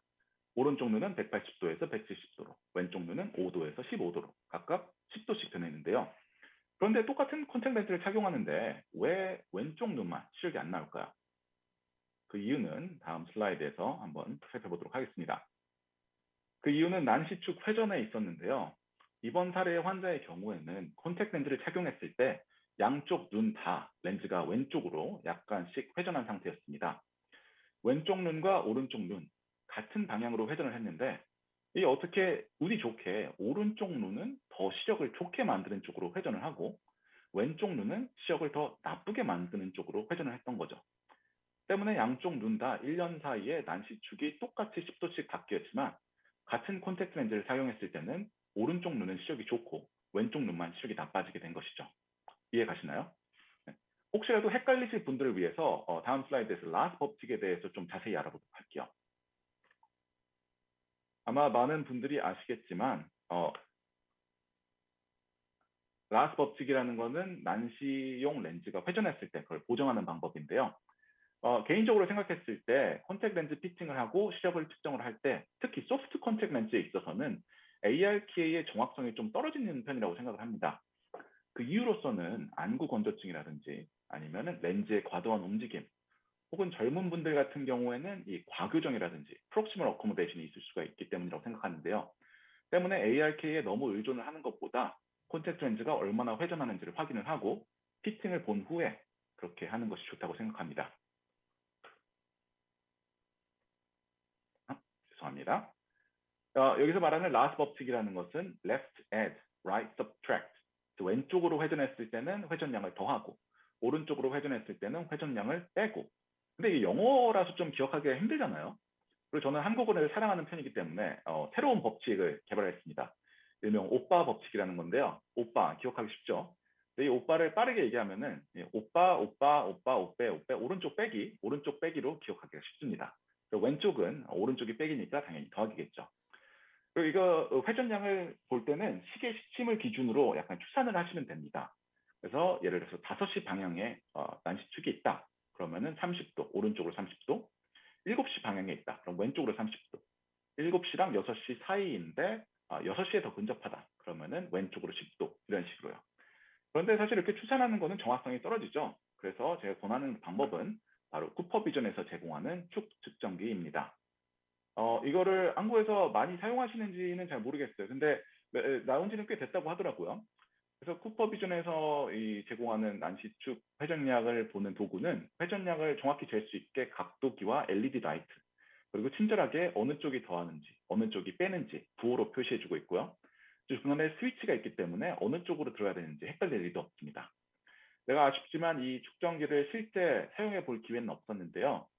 딱 보고 드는 생각은 이거를 무조건 손잡이를 6시 방향에 오게 하지 않아도 될 것 같아요. 왼쪽 그림처럼 이렇게 살짝 기울여서 한 다음에 난시 쪽 6시 방향에 플러스 20을 맞춘 다음에 그 다음에 회전량을 봐도 크게 문제는 없을 것 같습니다. 그리고 이 도구를 사용하는데 또 다른 큰 장점은 단순히 축 회전량만 보는 것 말고 렌즈의 피팅 상태까지 전체적으로 볼 수 있다는 건데요. 렌즈가 각막 중앙에 잘 위치해 있는지, 각막을 고루고루 잘 덮고 있는지, 또 눈을 깜빡인 후에 렌즈의 움직임은 어떤지, 렌즈가 너무 타이트해서 움직이지 않으면 충분한 눈물 순환이 일어나지 않을 수도 있으니까 렌즈 축 회전을 함과 동시에 렌즈 피팅 상태도 함께 볼 수 있다는 큰 장점을 가지고 있는 것 같습니다. 또 이게 LED 라이트가 있으니까 뭐 떨어뜨렸을 때 바닥에서 좀 찾기도 쉬울 것 같아요. 아주 좋은 도구라고 생각합니다. 꼭 하나씩 받으시기 추천드립니다. 그래서 아까 말씀드렸던 사례로 돌아와 보면은 이분 같은 경우에는 평소 렌즈 관리를 잘 안 했다고 하시기에 한 달용 렌즈인 바이오피니티 토릭에서 원데이 렌즈인 마이데이 토릭으로 변경을 권했고요. 변경한 후에도 난시축 회전이 똑같다는 것을 확인할 수가 있습니다. 왼쪽으로 10도였고요. 이분의 새로운 안경 도수는 위에 적혀 있고요. 앞서 말씀드린 것처럼 난시축이 왼쪽으로 10도로 돌아갔기 때문에 양쪽씩 10을 더해서, 그러니까 오른쪽은 170에서 180으로, 왼쪽은 15에서 25로. 근데 마이데이 토릭에서 30도 난시축은 아직 없기 때문에 20도 축을 가진 렌즈로 해서 렌즈를 주문했습니다. 그래서 이분 같은 경우는 마이데이 토릭을 새로 주문해서 꼈을 때 시력도 잘 보이고 두통도 없다고 하시고 아주 만족스러워 하셨습니다. 그리고 몇 분들이 가끔 헷갈려 하시는 부분인데요. 우리가 난시축 회전량을 보고 보정을 하잖아요. 근데 이 보정을 하고 난 후에 난시축 마크가 6시에 위치할 것이라고 생각하는 분들이 많이 계세요. 그런데 우리가 보정하는 거는 난시축 마크의 위치가 아니라 렌즈의 도수잖아요. 그래서 축 마크는 보정 전에 렌즈와 똑같은 위치에 와 있어야 합니다. 이분 같은 경우에는 새로운 렌즈를 주문했을 때도 렌즈가 왼쪽으로 10도가 돌아가야 합니다. 이게 오히려 6시로 축이 돌아가 있다면은 그거는 우리가 처음 난시축 회전을 잴 때 렌즈가 안정화되기 전에 너무 빨리 성급하게 회전량을 쟀다는 의미인데요. 이 부분은 잘 유의하시기 바랍니다. 또한 가끔 모든 렌즈가 똑같이 회전할 것이라고 착각하는 분들이 계세요. 처방한 마이데이 도수 토릭을 가지고 다른 회사의 콘택트 렌즈를 구입하시는 환자분들이 가끔 계신데요. 이런 경우에는 타사 제품의 경우 토릭 렌즈 디자인의 설계가 다르기 때문에 회전량이 다를 확률이 되게 높습니다. 그래서 이러한 내용들을 꼭 환자분들에게 설명을 해줘야 되고요. 마지막으로 난시축이 30도 이상 회전한다. 이게 너무 많이 회전한다라고 하는 경우에는 더하기 30, 빼기 40 이렇게 너무 많이 하지 마시고 렌즈를 주문하시기 이전에 다른 원인들은 없는지 꼭 확인해 볼 필요가 있습니다. 마이데이 토릭의 경우 워낙 설계가 잘 된 디자인이라서 특별한 원인 없이 30도 이상 하는 걸 제가 본 적이 없거든요. 그래서 움직임이 너무 많다든지 회전량이 너무 많다든지 하는 경우에는 꼭 다른 원인을 확인해 보시기 바랍니다. 예를 들어서 렌즈를 뒤집어서 사용하고 있는 건 아닌지 아니면은 거대 유두 결막염 같은 건 없는지 다른 원인들을 확인하시기 바랍니다. 네, 마지막 사례입니다. 보통 20대쯤 되면은 이제 다 좀 졸려하시고 가끔 이러다가 디저트 나오는 시간이고 해서 잠 깨고 그러는데 이번에는 아쉬워서 그런 게 없어서 좀 아쉽긴 한데요. 마지막 사례니까 좀 간략하게 넘어가도록 하겠습니다. 이분은 20대 후반의 대학원생이셨고요. 렌즈 착용 시에 눈이 건조하고 시력이 잘 안 보인다는 문제점을 가지고 계셨습니다. 현재 착용 중인 렌즈는 타사의 하이드로겔 원데이 토릭 렌즈였고요. 추가적인 질문으로서 얻을 수 있는 정보는 이분이 최근에 갑상선 한진증, 그레이브스병을 진단받았다는 것이고요. 약 4년 전쯤에 쌍꺼풀 수술을 하셨다는 거예요. 대학원생이다 보니까 대부분 연구를 할 때는 안경을 착용하시고 컴퓨터 사용이 참 많죠. 그래서 안경을 사용하시고 주말에만 가끔 일주일에 한두 번 정도만 콘택트 렌즈를 착용한다고 하십니다. 다만 한 번 착용을 할 때 착용하는 시간이 아침에 나갈 때 껴서 저녁에 들어올 때까지 하루에 12시간 이상씩 착용하기 때문에 착용 시간이 매우 길다고 하시고요. 이분을 제가 봤을 때는 콘택트 렌즈 착용했을 때 시력이 양쪽 눈 다 1.0 그렇게 나쁘지도 않았어요. 또 난시축 회전을 확인했을 때도 전체적인 피팅이 그렇게 나쁘지도 않고 회전량도 그렇게 많지 않았습니다. 그렇다면 대체 뭐가 문제였을까요? 이분의 경우에는 안구 건조증이 시력을 저하하는 게 가장 큰 문제였습니다. 갑상선 항진증이 있는 경우에 토끼눈증, 메고살머스라 그래서 눈을 깜빡일 때 눈이 잘 안 감기는 경우가 있는데요. 이분 같은 경우에는 쌍꺼풀 수술까지 하셨기 때문에 그러한 눈 깜빡임 부족으로 인해서 눈이 심하게 건조해지는 것을 확인할 수 있었습니다. 게다가 장시간 컴퓨터를 사용하는 사람들의 경우 눈을 깜빡이는 빈도라든지 눈을 깜빡이는 횟수가 줄어든다고 하는데요. 눈물의 기름층을 만드는 메이봄선의 경우 메이봄의 유분이 나오기 위해서는 왼쪽 눈꺼풀과 아래쪽 눈꺼풀이 만나야 되는데 눈을 깜빡이는 횟수가 줄어들게 됐다 보니 이 마이봄 분비가 줄어들고 이로 인해서 증발성 안구 건조증을 유발할 수가 있습니다. 그래서 컴퓨터를 좀 오래 사용하시는 분들, 눈을 잘 안 깜빡이는 분들은 실제로 컴퓨터를 사용을 안 할 때라고 하더라도 눈이 상당히 건조한 것을 알 수가 있고요. 이런 눈의 안구 건조증은 오른쪽 사진처럼 각막 형광 염색법을 사용해서 좀 진단을 할 수가 있는데요. 아쉽긴 한데 그렇기 때문에 앞서 말씀드린 것처럼 좀 추가적인 질문을 통해서 이렇게 유추하는 방법밖에 없다고 생각합니다. 이런 경우 단순히 불편하고를 떠나서 안구 건조증이 상당히 심해지면은 영구적인 각막 손상까지 일으킬 수가 있으니까 이분이 본인이 크게 불편함을 느끼지 못한다고 하더라도 하이드로겔 렌즈를 계속 사용하면 안 되고 뭔가 조치를 취해야 합니다. 이분이 만약 매일매일 렌즈를 착용하고 싶어 하셨다. 그러면은 좀 안구 건조증을 위한 공막 렌즈 같은 것도 뭐 고려해 볼 수가 있는데요. 이분 같은 경우는 렌즈 사용 빈도가 적기 때문에 아쿠아폼 기술로서 안구 건조증에 더 유리한 마이데이 토릭으로 변경을 권해드렸습니다. 뭐 산소 투과율이 높아서 눈의 건강에 더 도움이 된다는 건 말할 것도 없고요. 이분 같은 경우에는 마이데이 토릭을 사용하셨을 때도 약간의 건조함을 느끼긴 하셨지만 상대적으로 예전에 사용하던 렌즈보다 훨씬 더 선명한 시야와 편안함을 느끼셨다고 합니다. 네, 그래서 결과적으로 아주 만족스러워 하셨습니다.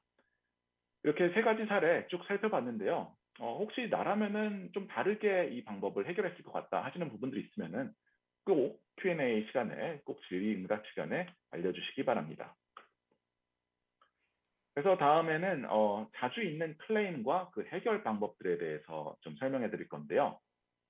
여러 가지 있는데 제가 가장 흔한 것 두 가지와 좀 알면 좋을 것 같다 하는 한 가지를 총 세 가지를 준비해 봤습니다. 첫 번째로 가장 흔한 클레임인데요. 잘 보이긴 하는데 좀 불편하다 하시는 분들이 좀 계세요. 이 경우에는 좀 렌즈의 특성일 수도 있는데요. 토릭 렌즈 특성상 아무래도 일반 구면 렌즈보다 약간의 이물감은 어쩔 수가 없거든요. 또 하이드로겔 렌즈를 쓰시던 분이 실리콘 하이드로겔 렌즈를 사용하는 경우 하이드로겔 렌즈 같은 경우는 손에서 만졌을 때 이게 참 말랑말랑하고 다루기가 좀 힘들긴 하지만 푹신푹신하다는 느낌이 있는데 실리콘 하이드로겔 렌즈 같은 경우에는 어느 정도 경도를 가지고 있기 때문에 끼기 전부터 약간 불편할 것이라고 생각하시는 분들이 계세요. 또 다른 점으로는 요즘에 컴퓨터 사용이라든지 아니면 스마트폰 사용이 상당히 많아지다 보니까 안구 건조증을 겪고 계신 분들도 상당히 많고요. 이 부분이 그리고 또 이분이 또 잘 보이는데 불편하다 한다고 하면은 이 피팅 문제 때문에 불편한 경우는 좀 적은 것 같아요. 왜냐하면은 피팅에 문제가 있는 경우에는 불편하면서 시력도 같이 안 보이거든요. 이걸 해결하는 방법은 계속 여러 번 말씀드리지만 질문을 많이 하시는 겁니다. 이분이 얼마나 렌즈를 착용하시는지, 하루에 뭐 10시간 사용하시는지 아니면은 운동할 때 1시간 착용하시는지 아니면은 일주일에 하루만 착용하는지 아니면 일주일 7일 동안 매일 착용하시는지 이런 추가적인 질문을 드려서 좀 사용 습관을 알아보는 것이 중요하고요. 이분이 콘택트 렌즈를 착용할 때만 불편한지 아니면 안경을 착용할 때도 안구 건조증이 있는지 이런 안구 건조증과 관련된 증상들을 질문하는 것도 좋습니다. 그리고 또 다른 점은 현재 복용 중인 약을 좀 여쭤보면 좋은데요. 안구 건조증을 유발하는 여드름 약, 뭐 로아큐탄이라든지 아니면은 다른 뭐 최근에 다른 질병 같은 게뭐 류마티스 관절염이라든지 다른 약을 복용하고 계시면은 안구 건조증을 의심해 볼 수가 있습니다. 또 다른 점으로는 마이데이 토릭을 사용하기 이전에 전에 사용하던 렌즈가 뭐였는지 여쭤보는 것도 좋을 것 같고요. 그래서 해결하는 데 있어서 이런 많은 질문을 한 뒤에 원인을 파악하면은 가장 중요한 해결 방법은 교육입니다. 환자 교육. 이 부분 대부분 사람들이 아무래도 바쁘다 보니까 중요한 부분만 설명을 하고 이러이러한 솔루션이 있습니다라고만 설명을 하고 왜 그런지는 잘 설명을 안 하거든요. 또 이런 부분을 설명함에 있어서 가끔 좀 자신감 없이 말하시는 분들도 계세요. 근데 제가 좀 여러분들께 말씀드리고 싶은 거는 어떤 전문가는 내용을 얘기를 할 때 정확한 내용을 말하는 게 물론 당연히 중요하겠죠. 근데 정확한 내용을 말할 때보다 자신감 있게 말할 때 더 사랑을 받는다고 하더라고요. 그래서 자신감 있게 이러이러한 문제들 때문에 이러이러한 문제를 겪고 계신 겁니다. 하지만 괜찮습니다. 라고 설명을 하는 게 중요한 것 같아요. 또 항상 저는 단점을 무조건 설명하는 편입니다. 어떤 제품의 단점을 설명을 하는데 단점 다음에 무조건 장점을 아주 크게 부각하는 편입니다. 그래서 난시용 렌즈 같은 경우에 제가 난시용 렌즈를 착용하기 때문에 좀 많이 느끼는 편인데 구면 렌즈보다 좀 이물감을 느낄 수가 있어요. 그 렌즈 특성상. 하지만 훨씬 더 선명하게 보인다는 장점이 있고 또 실리콘 하이드로겔 렌즈 같은 경우에 손에 만졌을 때는 상대적으로 조금 더 딱딱하다고 느낄 수가 있어요. 하지만 마이데이 토릭 같은 경우에는 실리콘 하이드로겔 렌즈 중에서도 이 모듈러스가 상당히 낮은 편이고 눈에 넣었을 때는 사실 그렇게 느끼실 수가 없거든요. 그래서 왜 조금 딱딱한지 그리고 실리콘 하이드로겔로서 얻을 수 있는 장점, 높은 산소 투과율이라든지 아니면은 안구 건조증에 더 좋다는 점들, 장점을 부각해서 설명해 주면 좋을 것 같고요. 또 다른 제가 설명드리는 것 중에 하나는 가끔 눈이 건강해져서 문제가 되는 경우도 있어요. 주로 산소 투과율이 낮은 칼라 콘택 렌즈를 착용하시던 분들한테 있는 문제인데요. 기존에 워낙 낮은 산소 투과율 렌즈를 착용하시는 분들의 경우 마이데이 토릭 같이 높은 산소 투과율을 가진 렌즈를 착용이 되면은 눈에 있는 세포들이 신경 세포들이 더 활발히 활동을 하고 그렇기 때문에 눈이 더 예민해질 수가 있습니다. 오히려 더 건강해서 눈의 이물감을 느끼게 되는 것이죠. 하지만 그렇다고 해서 우리가 눈에 안 좋은 건강에 안 좋은 렌즈를 계속 착용할 수는 없잖아요. 그래서 칼라 렌즈를 사용하시던 분들이 마이데이 토릭으로 변경을 했을 때 이런 부분들을 꼭 설명하는 편입니다. 그리고 좀 심한 안구 건조증이 음신된다, 안경을 끼는데도 좀 불편함이 있다라고 말씀하시는 분들은 안과 검진을 받고 다른 좀 심한 안구 건조증이 있는지 그런 걸 확인하는 것도 중요할 것 같습니다. 네, 다른 클레임입니다. 편하긴 한데 생각했던 것보다 좀 흐릿흐릿하다. 혹은 어지럽다라고 하시는 분들도 가끔 계신데요. 주로 렌즈를 처음 착용하시는 분들이 많이 말씀하세요. 이런 분들 같은 경우에는 이 시력을 콘택트 렌즈, 다른 콘택트 렌즈가 아니라 자신이 이전에 착용하고 계셨던 안경에 비교하기 때문인데요. 이 안경을 쓰다가 콘택트 렌즈를 쓰면은 어쩔 수 없이 시력이 좀 달라질 수밖에 없거든요. 그런데 이런 부분이 제대로 설명되지 않은 경우에 이렇게 컴플레인을 하시는 분들이 계시고, 흔하지는 않지만 양안시에 문제가 생기는 경우도 있습니다. 그래서 마찬가지로 이런 분들에게 추가적인 질문을 항상 하고요. 언제 흐릿흐릿한지, 이게 항상 흐릿흐릿한지 아니면은 렌즈를 낄 때만 그런지, 렌즈를 끼고 처음에는 괜찮은데 나중에 그런 건지, 아니면 처음 낄 때부터 어지럽고 흐릿흐릿한지, 언제를 좀 집중적으로 질문하면 좋을 것 같고요. 이분이 콘택트 렌즈를 끼고 어떤 활동을 하는지, 이분의 라이프 스타일이라든지 직업, 취미 등을 여쭤보면 좋을 것 같습니다. 그리고 좀 사람들이 그냥 예민한 사람들이 있어요. 저희 와이프 같은 경우인데 좀 자연스러운 대화로 좀 성격을 파악하는 것도 좋다고 생각합니다. 그래서 이 사람 대화를 했을 때, 이 사람 좀 예민한 성격의 사람인 것 같다. 그러면은 좀 설명을 더 길게 하고, 이 사람이 좀 크게 뭐 불편함을 안 느껴 할 것 같다. 그러면은 설명을 좀 짧게 해도 될 것 같습니다. 그래서 꼭 확인해야 되는 거는 현재 착용 중인 안경, 정강거리라든지 안경의 도수, 그리고 안경의 상태, 이 안경이 스크래치가 많이 나 있는 안경인지 아니면 지난주에 새로 맞춘 안경인지 그런 걸 꼭 확인하시고요. 안경 렌즈의 종류, 이게 단초점 렌즈인지 아니면 다초점 렌즈인지 그런 것도 확인하시는 게 좋고요. 난시축 회전과 정강거리 변화에 따른 이 확대, 축소 효과를 설명해 주는 게 좋습니다. 그래서 안경을 꼈을 때, 근시 환자의 경우 안경을 꼈을 때 모든 사물들이 작아 보이고 멀리 있어 보이죠. 근데 콘택트 렌즈 같은 경우에는 더 커 보이고 가까이 있어 보이는데, 이러한 점들을 미리 설명해 드리는 게 좋아요. 그리고 경험상 이런 걸 설명해 주면은 한 10명상 9명은 되게 재밌어 하세요. 근데 좀 설명을 아마 잘해야 되겠죠. 이게 너무 지루하게 설명하면은 내가 이런 걸 왜 듣고 있어야 하나 할 수도 있으니까 좀 그림과 함께 잘 설명하는 게 좋을 것 같고요. 저는 모든 사람들한테 하는 건 아닌데 렌즈 피팅하기 전에 DTT 검사라는 게 있습니다. 그래서 트라이얼 프레임에 그 안경을 도전하고 그 난시축을 조금씩 변경해 가면서 이 사람이 언제 흐릿흐릿하다고 느끼는지 그렇게 하는 검사가 있는데요.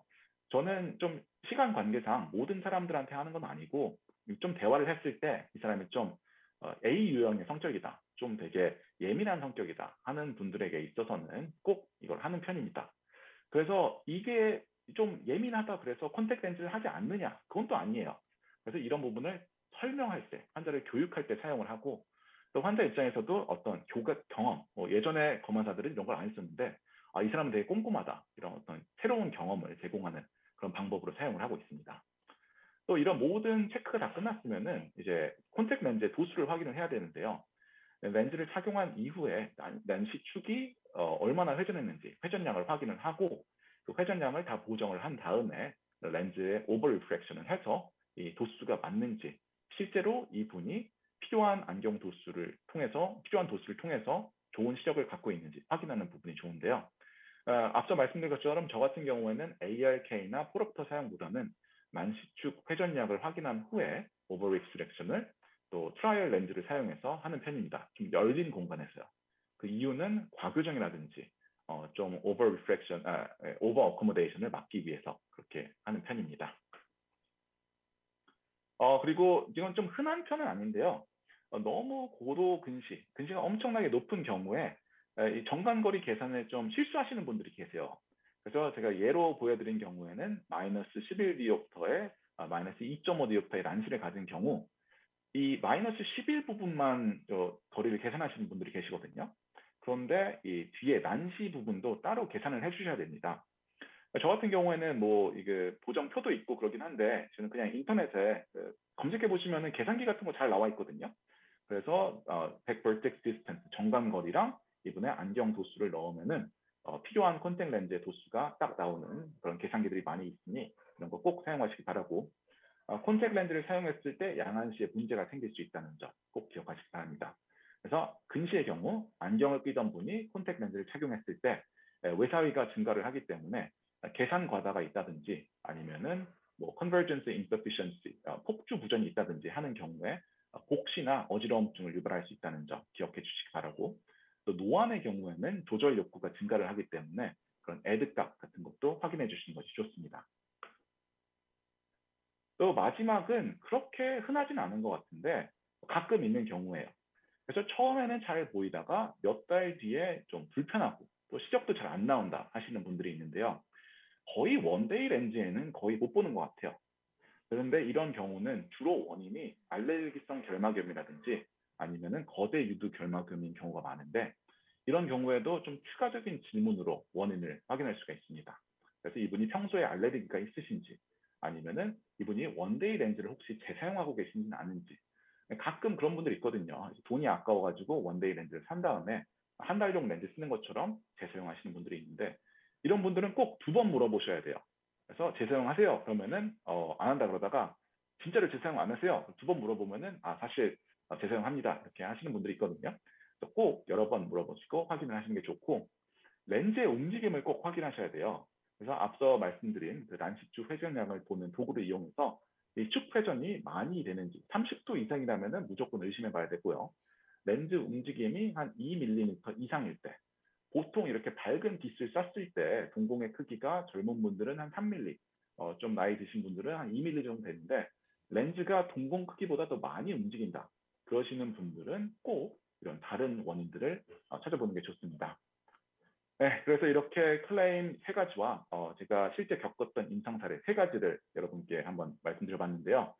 좀 도움이 되셨으면 좋을 것 같아요. 그래서 기억에 남는 부분들이 있으면 좋을 것 같고 정말 기억이 하나도 안 난다 그러면은 그거 하나만 기억해 주세요. 이석헌이라는 검안사가 와서 강의를 했는데 이 사람이 본인이 마이데이 토릭 렌즈를 사용한다고 하더라.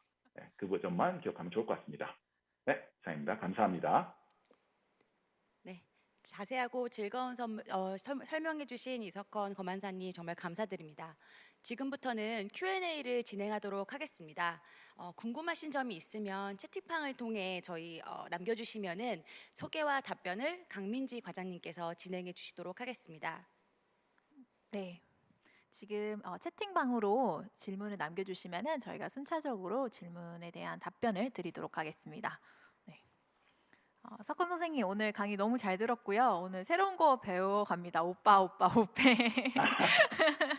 정말 감사합니다. 감사합니다. 네. 네, 그리고 오늘 말씀해주신 것 중에 되게 좋았던 것 중에 하나가 사실 많이 클레임 중에 하나긴 해요. 근데 제품을 변경을 했을 경우, 그러니까 타사 뭐 A 제품 토릭 뭐뭐뭐를 처방 받았는데 그 패키징을 그대로 매장에 가서 저 이거 쓰는데 혹시 다른 제품 뭐 좀 착용감 좋은 거 있나요?라고 물어봤을 때 대부분 그냥 그 도수 그대로 전환을 해주시는 경우가 있거든요.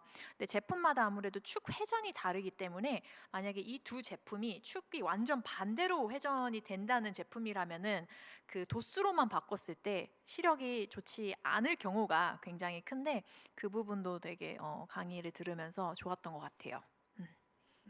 그리고 마지막에 제가 하나 말씀하시는 걸 잊어버렸는데 그 마지막 클레임 사례로 제가 그 알레르기성 결막염과 이제 렌즈의 과다한 움직임에 대해 설명을 해드렸잖아요. 제가 호주에서 일하면서 가장 많이 보는 검안사들의 실수가 이런 움직임이 많을 때 다른 원인을 찾아보지 않고 너무 성급히 다른 제품으로 바꾼다는 건데요. 정말 제가 경험상 마이데이 토릭을 사용할 때 진짜 10도 이상, 20도 이상 회전하는 경우 정말 거의 없고요. 또 렌즈 움직임이 뭐 2mm 이상 움직이는 거 정말 거의 없습니다. 그래서 정말 100명 중에 1명 꼭 이렇게 많이 움직이는 경우에는 다른 제품으로 변경하기 이전에 이 원인을 찾아보는 게 중요하다고 생각합니다. 네, 좋습니다. 네, 지금 질문이 생각보다 많이 들어오고 있진 않아요. 그래서 질문 주시면 저희가 답변해 드릴게요. 지금 몇 개가 들어오긴 했는데 일단은 좀 몇 개부터 진행을 할게요. 간단한 질문들도 사실 같이 들어왔는데 이제 질문 중에 하나가 마이데이 토릭 렌즈 색상이 있나요? 라는 질문이 왔습니다. 네, 이번에 이제 마이데이 토릭 같은 경우 블루, 네, 라이트 블루 색상이 들어가 있고요. 마이데이 토릭 축마크는 어디에 있나요? 라는 질문이 있는데 저희는 쿠퍼비전 제품 전체 다 6시 방향에 축마크가 위치해 있습니다. 자, 그리고 네, 계속 질문 주세요. 그리고 마이데이 토릭은 언제부터 주문 가능한가요? 라고 질문 주셨는데 지금부터 주문 가능하시고요. 행사에 참여하신 분들에게 드리는 그 TR 같은 경우에는 저희가 나중에 취합한 후에 그때 제공해 드리도록 하겠습니다. 네. 그리고 오늘 교육 내용 자료는 저희가 영상으로 녹화를 해서 매장에 USB로 전달을 드릴 거고요.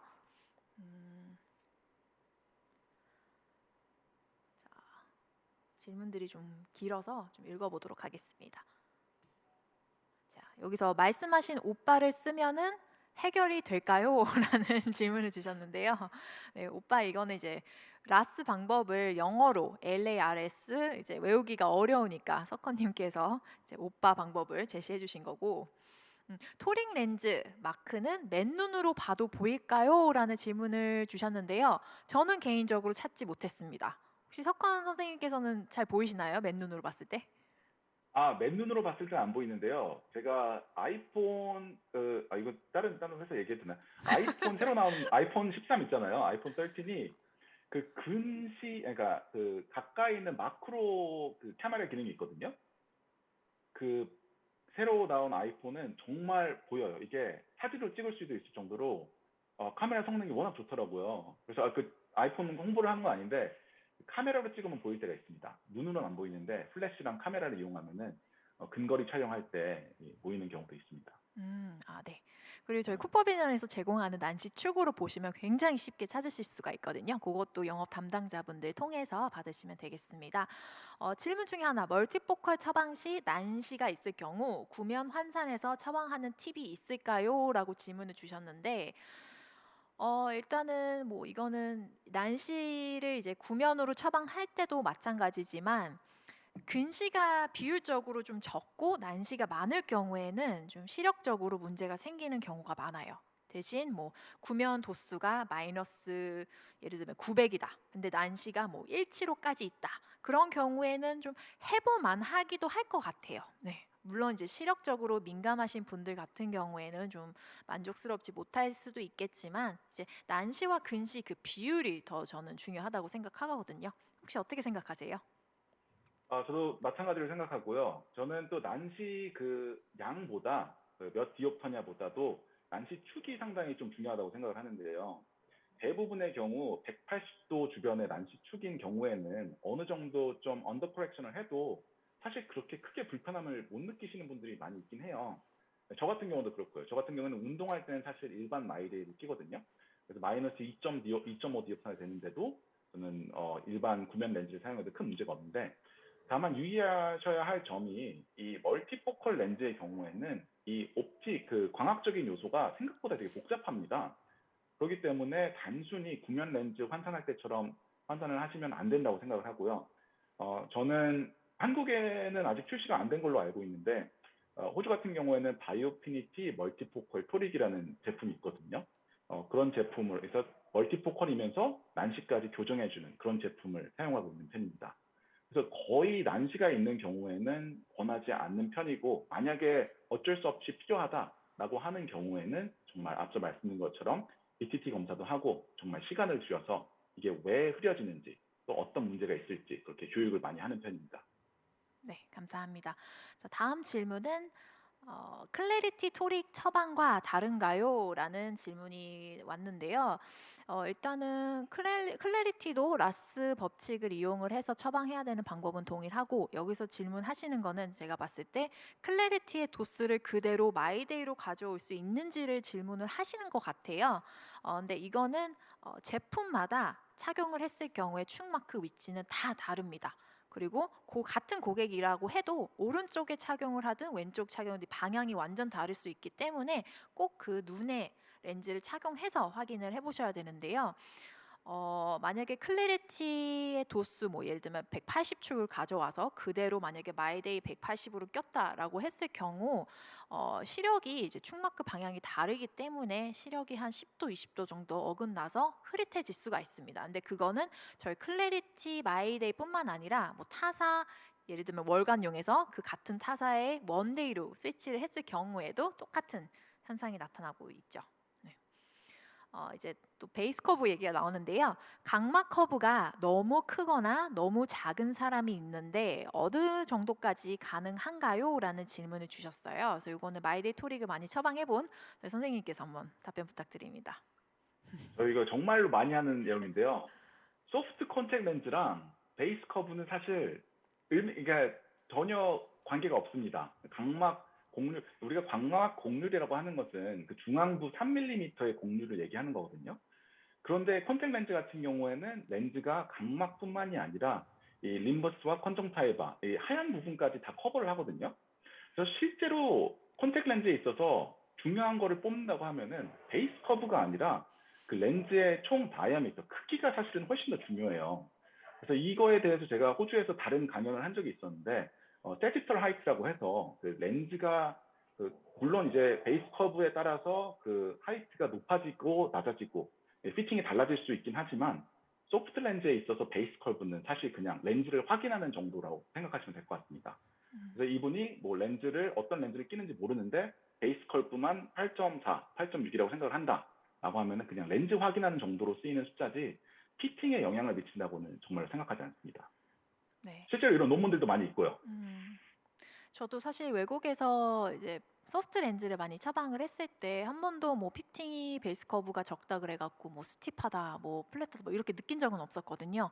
그리고 피팅을 할 경우 저희는 K 값을 별로 이제 거의 이렇게 의존하는 경우도 많이 없어요. 근데 이제 유일하게 이제 한국 시장에서 많이 들려오는 얘기가 뭐 무슨 제품은 베이스 커브가 너무 타이트하다, 너무 이제 베이스 커브에 많이 의존하시는 분들이 계신 것 같아서 혹시 이제 하드 렌즈랑 좀 혼동을 하시는 게 아닐까라는 생각이 들어요. 네, 그래서 베이스 커브는 크게 소프트 렌즈는 의미가 없다는 거 다시 한번 강조드립니다.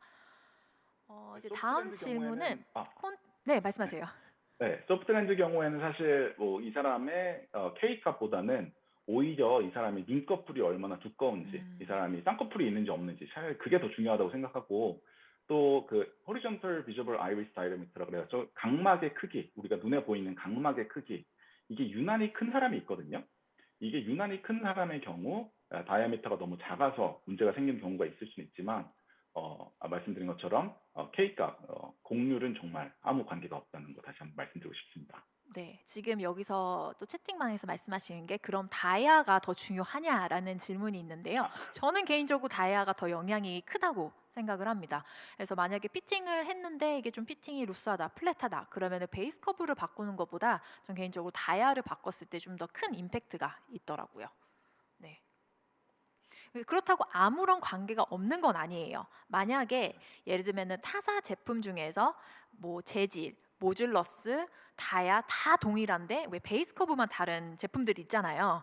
그런 제품들을 이제 피팅을 했을 때 거기에서는 베이스 커브만 다르기 때문에 영향이 있는 건 맞습니다.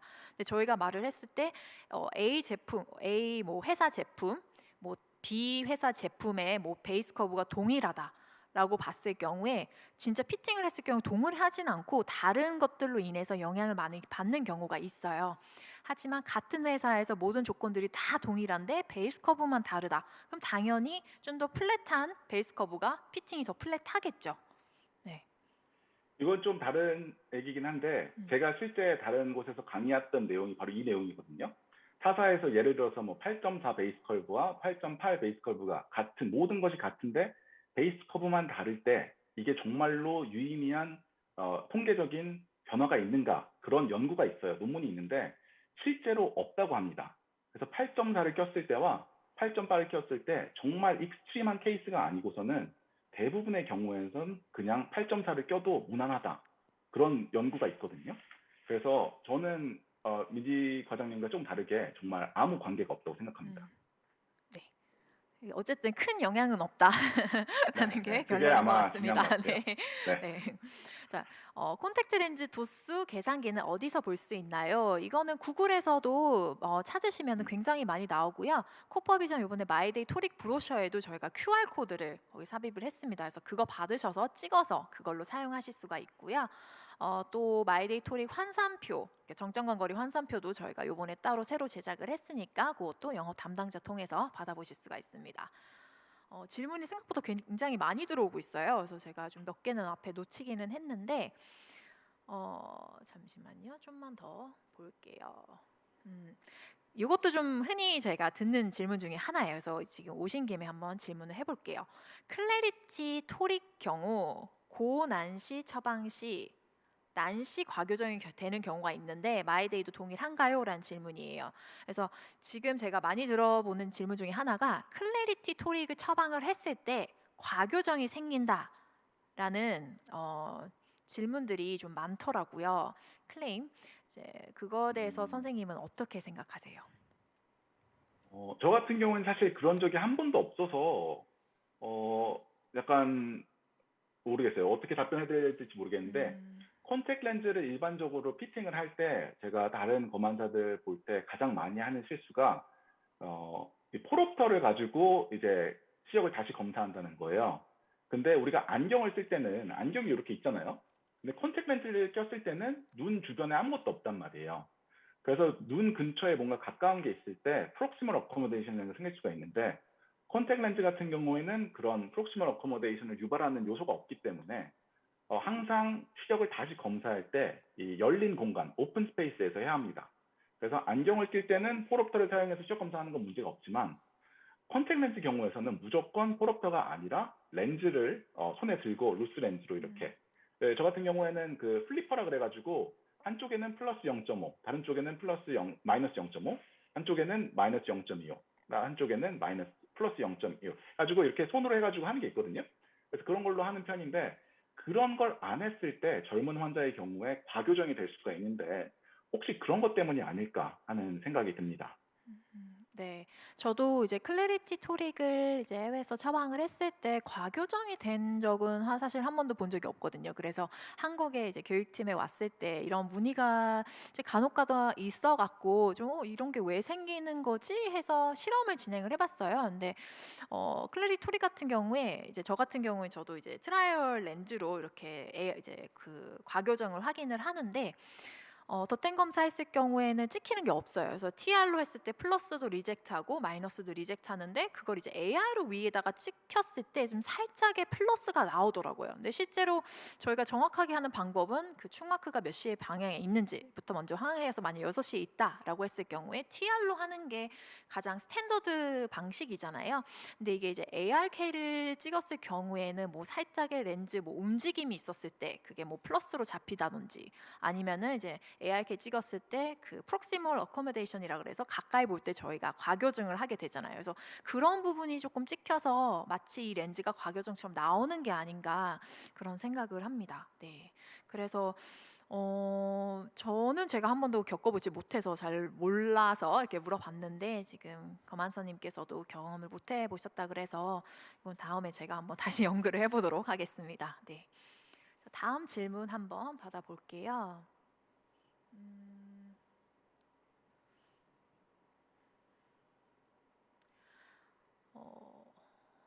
지금 질문이 굉장히 길어서 잠시만요. 간단한 질문 한번 받아볼게요. 축 안정화가 되는 시간대는 평균 때보다 빠른가요? 라는 질문입니다. 혹시 마이데이 토릭의 그 축 안정화되는 시간 얼마 정도라고 보실 수 있을까요? 다른 렌즈들과 비교했을 때 확실히 빠른 것 같습니다. 아무래도 좀 신제품이다 보니까 좀 기술이 더 발달해서 그런 것 같은데 저는 일반적으로 보통 사람들한테 얘기할 때 10분이라고 얘기하거든요. 근데 절대 10분까지 걸리지 않고 아까도 제가 뭐 10초 후에 뭐 공개됩니다 뭐 이런 식으로 얘기했었는데 사실 한 3초밖에 안 기다렸거든요. 그래서 네. 말은 10분이라고 하는데 한 3분에서 5분 사이 그렇게 하면은 보통 대부분 안정화가 되어 있는 것 같아요. 네. 제가 개인적으로 착용했을 때는 정말 넣고 한 1분 이내로 시력이 안정화되는 것 같고 또 다른 마이데이 토릭 장점이 이 아무래도 프리즘 발라스트이기 때문에 아래쪽이 두꺼워서 좀 넣을 때 그 난시 축 마크가 있는 방향이 아래쪽으로 가게 넣기가 쉬워요. 그것 때문에 그런지도 모르겠는데 저는 넣을 때 거의 안정화되는데 뭐 3분 이상 걸린 적은 본 적이 없는 것 같습니다. 네, 감사합니다. 네, 다음 질문도 한번 저희가 검안사님께 물어보도록 할게요. 좀 긴데요. 최근 근거리 작업이 많은 20대인 경우 예전과 같은 도수를 사용하는데도 근거리 작업에 불편을 호소하는 경우가 많은데 단순히 근시 도수만 내려서 해결이 되는지 아니면 렌즈 종류를 바꿔서 시도를 해봐야 하는지 그리고 노안이 아닌 40대 이전인 사람도 멀티포컬 렌즈 처방이 가능한지 이렇게 질문을 주셨습니다. 음. 질문이 여러 가지네요. 그럼 다시 한번 첫 번째 질문이 뭐였죠? 네. 네, 첫 번째 질문이 세 가지 정도 포인트가 있었던 것 같은데. 네, 20대인데 컴퓨터 작업이 많대요. 근거리 작업이 네. 많으시고 같은 도수를 사용을 하는데 이제 단순히 이제 근시 도수를 내려서 착용을 할 근시 경우 도수를, 네. 해결이 되는 네. 건지. 네. 네. 그리고 또 40대 이전의 멀티포컬 사용이었나요? 네, 40대 이전인 분들에게도 멀티포컬 처방을 해도 되는지라는 질문입니다. 네. 알겠습니다. 일단 첫 번째로 20대 분들이 근거리를 사용을 할 때 보통 시력이 뭐 저하된다라고 하시는 분들이 있는데 말씀드린 것처럼 꼭 그 원인을 정확히 확인해야 된다고 생각을 해요. 앞서 말씀드린 것처럼 컴퓨터나 스마트폰을 장시간 사용하는 경우에 눈의 깜빡임이 줄어들거든요. 눈을 덜 깜빡이는 경우에는 안구 건조증이 유발할 수가 있고 또 안구 건조증 때문에 이 눈이 잘 안 보일 수가 있어요. 근데 사람들은 이게 안구 건조증이 때문이 아니라 렌즈 도수에 문제가 있겠구나 해서 렌즈 도수를 낮추는 분들이 계신데 그러면은 사실 원인을 해결하는 게 아니기 때문에 렌즈 도수를 낮춰도 잘 안 보이는 흐릿흐릿한 경우가 있습니다. 또 다른 원인으로는 제가 좀 자세히 설명드리진 않았었는데 이 조절 요구가 좀 변하는 경우가 좀 심하게 변하는 경우도 있거든요. 그래서 저 같은 경우에는 양안시 검사를 일반 시력 검사할 때 다 하는 편인데 좀 진단되지 않은 양안시 문제가 상당히 많아요. 정말 한 10명 중에서 1명. 그래서 뭐 가까이 있는 걸 볼 때 약간 뭐 복시가 생긴다든지 아니면은 실제 이분의 조절량이 실제 나이보다 더 적다든지 하는 경우가 정말로 많은데 이것 때문에 문제가 생기는 건 아닐까. 그런 경우라면은 아마 근시 도수 처방을 좀 낮춰도 될 것 같기도 하고 아니면은 그냥 그분 같은 경우에는 이제 뭐 업무를 할 때는 안경을 끼고 밖에 나갈 때 멀리 있는 걸 볼 때 콘택 렌즈를 착용하는 걸 권할 수도 있겠고요. 중요한 점은 원인을 정확히 알아야 된다. 이분이 양안시 때문인지 정말 도수 때문인지 아니면은 안구 건조증 때문인지. 안구 건조증이 진짜 제일 흔한 것 같아요. 근데 저는 양안시 때문에 그런 거는 정말 한 10명 중에 1명밖에 안 되고 거의 대부분 안구 건조증 때문이고 40대 이전의 멀티포컬 렌즈 이거는 좀 여러 가지가 있는데요. 이게 좀 주제와 벗어난 내용이어가지고 좀 자세히 얘기는 못 드리겠는데 근시 진행 억제를 할 때 멀티포컬 렌즈를 많이 사용합니다. 저는 그래서 실제로 어린 아이의 경우 일반 구면 렌즈보다 멀티포컬 렌즈를 훨씬 더 많이 사용하는 편이에요. 그래서 40대 이전의 멀티포컬 렌즈 충분히 사용할 수가 있죠. 그런데 다만 이 분이 가까이 있는 근거리 애드 값이 필요한 이유가 실제 애드 값이 필요해서가 아니라 앞서 말씀드린 것처럼 안구 건조증이라든지 다른 양안시 문제 때문이라면은 굳이 멀티포컬을 사용할 필요가 없는 게 멀티포컬 렌즈 물론 잘 나오고 아주 좋지만 말씀드린 것처럼 그 옵틱스 이 광학적인 요소가 상당히 복잡합니다. 그래서 그 렌즈의 센트레이션 그 중앙에 위치하는 게 정말로 중요한데 일반적으로 사람들의 그 눈이 아시다시피 이제 완벽한 구면이 아니잖아요. 그리고 또 동공의 중앙점이랑 각막의 중앙점이 조금 다릅니다. 이제 앵글 카파라고 해가지고 좀 다른데 그러한 점들 때문에 되도록이면은 굳이 필요하지 않을 때 멀티포컬 렌즈를 권하지는 않는 편입니다. 네, 감사합니다. 자, 다음 질문 한번 답변해 볼게요. 라식 수술을 하신 분들께는 모듈러스가 낮은 마이데이 제품을 추천하기는 힘들까요? 라는 질문을 해주셨는데요. 이거는 어떻게 생각하세요? 그건 일단 질문 답하기 전에 약간 왜 힘들 거라고 생각하시는지가 약간 궁금하긴 한데, 네, 딱히 힘들 거라는 생각은 안 들긴 하거든요. 근데 다만 그런 거는 아무래도 있겠죠. 이제 아무래도 렌즈가 출시될 때 이 라식 수술을 한 사람들을 위해서 렌즈가 출시되는 건 아니잖아요. 그래서 좀 그러한 부분들이 좀 다를 수 있긴 한데, 저는 일반적인 환자 피팅할 때랑 똑같이 피팅하는 것 같아요. 그래서 오히려 이제 수술을 하고 나셨으면은 좀 눈에 산소 공급이 더 중요해지니까 좀 산소 투과율이 높은 마이데이 토릭을 권할 것 같긴 하거든요. 그래서 아마 이제 안정화 때문에 그러시는 것 같은데 저는 크게 신경 쓰진 않습니다. 네. 또 멀티포컬 질문이 들어왔어요. 개인적으로 멀티포컬은 어릴수록 효과가 좋다고 생각하는데 적합한 동공의 크기가 있을까요? 라고 질문해 주셨어요. 저 같은 경우에는 이제 멀티포컬 어린 친구들한테 지금은 이제 마이 사이트가 나왔기 때문에 이제 굳이 할 필요는 없지만 예전에 바이오피니티 렌즈를 어린 친구들한테 근시 억제로 많이 처방을 했었거든요. 왜냐면 쿠퍼비전에서는 유일하게 이제 중심부가 이제 원거리가 들어간 제품이 있잖아요. 그걸로 250D 이렇게 해갖고 바이오피니티 멀티포컬로 근시 억제를 해서 효과를 많이 봤는데 이런 어린 친구들 같은 경우에 혹시 적합한 뭐 동공의 크기가 있을까요? 이 목적이 뭐냐에 따라서 좀 다를 것 같은데요. 아무래도 어린 나이에 멀티포컬 렌즈를 사용한다. 그러면 뭐 대부분 이제 근시 진행 억제 때문이라고 생각을 하시긴 하는데 양한시 문제 때문에 사실 처방할 때도 가끔 있긴 하거든요. 그래서 어떤 목적으로 사용하느냐에 따라서 다르긴 한데 근시 진행 억제를 위한다면은 동공이 크면 클수록 좋습니다. 왜냐면은 근시 진행의 억제가 망막 주변부에 이제 마이오픽 디포커스, 이미지 상이 좀 근시처럼 맺히는 거를 우리가 목적으로 하고 있기 때문에 중앙부가 멀리 있는 걸 보는 아까 말씀드린 것처럼 플러스 2.5D 그리고 이게 플러스 1이랑 플러스 1.5랑 플러스 2랑 플러스 2.5 다 비교했을 때 애드 값이 높으면 높을수록 효과가 높기 때문에 플러스 2.5D 저도 상당히 많이 사용하고요. 근데 단점은 아무리 생각해도 이제 마이사이트라는 좀 좋은 이제 대체점, 얼터너티브가 있기 때문에 왜냐면은 멀티포컬이 애드 값이 그렇게 높으면은 물론 근시 진행 억제라는 효과는 있긴 하지만 좀 생각보다 그렇게 선명하진 않거든요. 익숙해지는데 좀 시간이 걸려요. 그래서 저는 보통은 마이사이트를 사용을 하고 이제 마이사이트를 사용 못할 때 다초점 렌즈를 사용합니다. 근데 동공 크기는 근시 진행 억제를 위해서라면 크면 클수록 좋다입니다. 네, 감사합니다. 지금 마이데이 토릭 런치인데 너무 멀티포컬 아, 그러니까. 얘기한다고 해서 혼나고 있어요. 아, 이거 너 네. 답하면서 약간 그런 생각이 드는데, 예. 아, 네, 너무 답변 감사드리고요. 예. 다시 토릭으로 돌아가서 난시 교정이 안 되셔서 토릭 처방이 실패하신 경우는 없었나요? 라고 질문 주셨습니다. 그런 경우 아, 이제 있으셨을까요? 교정이 안 됐다는 게 뭐 여러 가지 이유가 그죠? 있겠지만, 물론 네. 실패한 경우도 있긴 하죠. 예, 있긴 네. 한데, 어, 지금 딱 생각하려고 그러면 생각나는 건 없긴 한데, 있긴 있을 거예요. 있긴 있을 건데, 말씀드린 것처럼 제가 마이데이 토릭을 정말 처음 렌즈를 권하는 사람들한테 권하는 렌즈거든요. 그 얘기는 뭐냐면은 한 100명 중에 한 명이 뭐 문제가 있다. 그러면은 그 기준점을 잡고 그거에 따라서 좀 조정을 하는 편이에요. 음, 근데 가격이 비싸서 뭐 다른 걸로 변경하는 경우 외에는 거의 없던 것 같은데. 음, 예를 들어서 매일매일 렌즈를 착용하시는데 뭐 아까 소개해드린 것처럼 대학원생이다. 대학원생들 가난하거든요. 그래서 그런 분들 같은 경우에는 이제 바이오피니티 토릭으로 변경을 한다든지 아니면은 아예 이 좀 렌즈가 맞지 않아서 아예 타사 렌즈로 어쩔 수 없게 바꿔야 되는 경우 뭐 그런 경우 아니면은 아예 하드 렌즈로 갈 경우 그런 경우 말고는 거의 없는 것 같아요. 네, 감사합니다.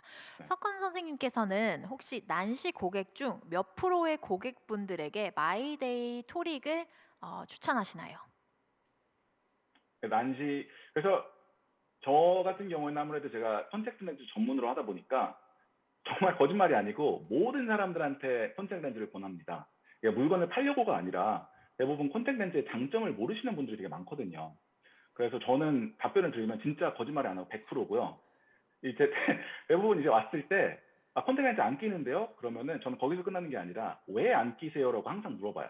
왜 안 끼세요? 그러면은 이분들이 말하면서 다시 스스로 생각을 하는 거죠. 내가 왜 안 끼지? 굳이 안 낄 이유가 있나? 대부분 안 끼시는 이유는 필요성을 못 느끼셔서예요. 안경도 불편하지 않은데요?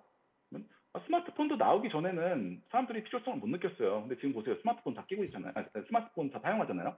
그런 식으로 자연스럽게 뭐 판매를 하라는 게 아니라 약간 장점들이 충분히 있는 제품이기 때문에 이렇게 권하고 근데 처음 착용하는 사람들은 정말로 100% 쿠퍼비전 마이데이 토릭을 사용을 하고 이제 기존에 뭐 예를 들어서 뭐 바이오피닉스 토릭이라든지 한 달용 렌즈를 끼고 있던 분들이 렌즈 세척도 잘 하고 크게 문제가 없다. 그러면은 굳이 원데이로 물론 원데이로 하는 게 좋긴 하지만 이제 위생상 더 좋긴 하지만 막 그렇게 힘들게 푸시하진 않습니다. 하지만 처음 렌즈를 착용하시는 분들, 렌즈를 안 착용하시는 분들은 100% 추천하고 있습니다. 네, 감사합니다. 지금 위에 있는 질문들이 제가 잘 안 보여서 몇 가지 더 질문을 받아보도록 하겠습니다. 마이데이 토릭 출시가 늦춰진 이유에 대해서 물어보셨는데요.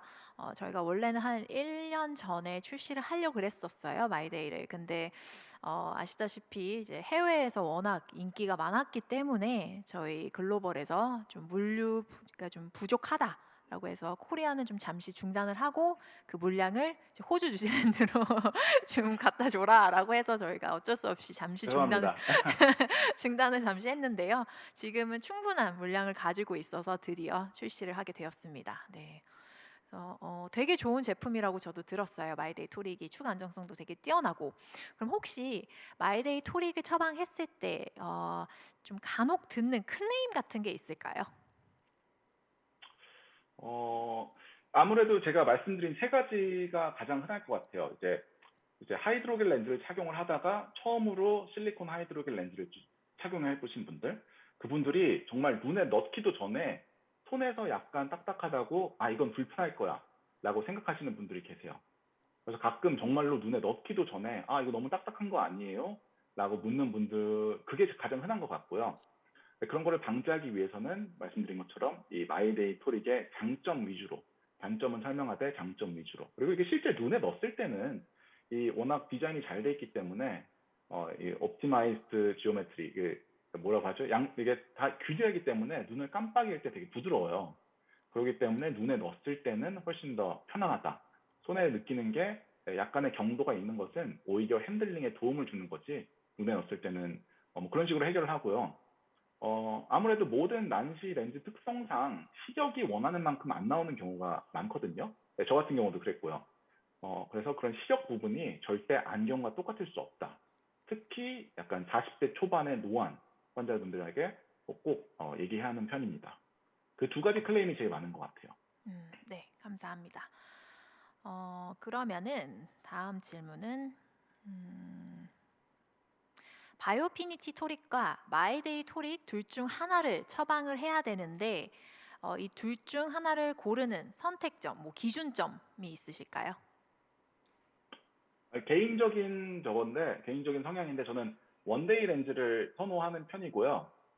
그 이유는 이제 돈이 좀 더 해서 장난이고, 아무래도 이제 그 위생상 대부분 사람들이 한 달용 렌즈를 한 달 동안 안 끼거든요. 이제 더 끼고 아니면은 렌즈 세척액도 원래는 이게 쓰던 거 버려야 되잖아요. 근데 버리는데 약간 일부러 조금 남기고 채운다든지, 이제 그런, 제 얘기는 아닙니다. 제 얘기는 아닌데 이제 좀 위생상 그런 문제 때문에 원데이 렌즈를 더 권하는 편입니다. 근데 앞서 말씀드린 것처럼 이게 어쨌거나 프리미엄 제품이거든요. 이게 싼 제품은 아니기 때문에 뭐 고등학생들이 이거를 매일매일 끼는데 뭐 금수저는 모르겠지만 이제 그런 분들은 어쩔 수 없이 먼틀리, 이제 한 달용으로 껴야 된다고 하는데 대부분 원데이 렌즈를 권하는 편입니다. 가격 말고는 거의 원데이 렌즈. 네, 감사합니다. 마이데이 토릭과 바이오피니티 토릭 처방은 동일할까요? 라는 질문을 주셨는데 아마 그 도수가 동일한지를 물어보시는 것 같아요. 그래서 앞서 말씀드린 것처럼 만약에 고객이 필요한 축이 180축이에요. 그래서 바이오피니티를 확인했는데 축마크가 6시에 있어서 내가 180축으로 처방을 했다. 내가 클래리티를 180으로 했을 경우에 얘가 같이 6시 방향에 있다라고 저희가 확신할 수가 없습니다. 그거는 꼭 착용을 해봐야 확인이 가능한 거고요. 예전에 저희 그 신입분 그 검안사 분 중에 한 분이, 진짜 옛날 얘기인데 바이오피니티를 처방했을 때 축마크가 6시 위치가 되어 있었어요. 그래서 클래리티를 주문할 때도 당연히 6시 있겠지 하고서 도수를 주문을 넣은 거예요. 근데 갖고 왔는데 뭐 한 20도 혹은 뭐 10도 정도가 돌았더라고요. 그래서 아무리 같은 회사의 제품이라고 해도 같은 도수를 처방을 했을 경우에 시력이 다르게 나올 수가 있습니다. 왜냐하면 축 마크가 방향이 다를 수가 있기 때문에. 그래서 그 부분은 꼭 주의하시고 처방을 하시면 될 것 같고요. 이분 클래리티, 질문하신 네, 게, 네, 이분 말씀하세요. 질문하신 게 제 생각에는 이제 마이데이 토릭하고 바이오피니티 토릭이 이제 실리콘 하이드로겔 기술도 같고 그 난시를 교정하는 그 토릭 디자인도 같잖아요. 그래서 이 질문을 하신 것 같은데, 어쨌거나 하나는 원데이, 하나는 한 달용, 그래서 두께가 다르기 때문에 아무리 디자인이 같다고 해도 사실상은 원칙적으로 다른 게 맞는데 음. 경험상은 사실 거의 비슷했어요. 거의 네. 다른 적이 한 번도 없었던 것 같긴 하거든요. 그래서 제 생각에 이분이 질문하신 게 마이데이 토릭과 바이오피니티 토릭 그 딱 두 가지만 질문하신 것 같아요. 네, 맞아요. 네. 음. 이제 아무래도 둘 다 축 안정성이 굉장히 뛰어나기 때문에 이 6시 방향이 대부분 위치가 되어 있어서 뭐 크게 차이는 없지만 그래도 한번 확인은 해보시면 좋을 것 같습니다. 클래리티 확인은 토릭과 무조건. 네, 클래리티 토릭과 마이데이 토릭의 가장 큰 차이점을 물어보셨는데요. 아무래도 이제 제품 그 군이 조금 다른 것 같아요. 이제 클래리티 같은 경우에는 엔트리 레벨이라고 저희가 말하고 있고, 이제 마이데이 같은 경우 프리미엄 제품이어서 뭐 스펙적으로도 좀 차이가 있어요. 이제 뭐 DK바이트의 차이도 있고, 뭐 경도라든지 뭐 함수율 뭐 이런 여러 가지 차이가 있는데 전체적으로 봤을 때는 이제 마이데이 토릭이 훨씬 더 프리미엄 제품이고요. 축 안정성도 물어보시긴 한데 저는 개인적으로 마이데이가 바이오피니티만큼 축 안정성이 뛰어나다고 들었기 때문에 좀 더 빨리 효율적으로 컨설팅을 진행하고 하고 싶으신 안경사 선생님들께서는 마이데이 토릭으로 좀 추천을 많이 하시면 어떨까 생각을 하고 있습니다. 네, 혹시 그 차이점 뭐가 또 있을까요? 저 같은 경우에는 그 마이데이 토릭 같은 경우는 살짝 그 보라색 틴트가 있는데 클래리티 같은 경우에는 그 틴팅이 안 들어가 있잖아요. 그래서 그런 점들 때문에 조금 그러니까 좀 차이를 느끼시는 분들도 계세요. 대부분은 이제 그 약간의 그 틴트가 있기 때문에 좀 사용하기 더 편하다라고 하시는 분들이 대부분인데 정말 기억에 남는 분 하나는 이 자기는 이 틴트에 알레르기가 있다. 껴보지도 않고 자기는 이 틴트에 알레르기가 있기 때문에 무조건 클래리티를 껴야 된다. 그러시는 분이 제가 한 분이 있었어요. 그래서 제가 알기로 그거는 알레르기가 있을 수가 없다고 생각을 하는데 그 틴트가 다른 거, 핸들링의 차이. 저 개인적으로 네. 느끼기에는 쿠퍼비전의 클래리티보다 마이데이 토릭이 조금 더 핸들링이 편하다고 느끼거든요. 네. 그래서 저도 마이데이 토릭으로 보통 권하는 편입니다. 네. 마이데이 토릭 도수 범위에 대해서 물어보셨는데 원시가 있는지 물어보셨습니다. 글로벌에는 원시가 있어요. 근데 아직 한국에는 원시를 저희가 아직까지는 출시는 안 하고요. 이제 그건 추후에 저희가 제품을 가져올 예정입니다. 네, 그거 자세한 도수 범위는 저희 브로셔에서도 확인하실 수가 있어요.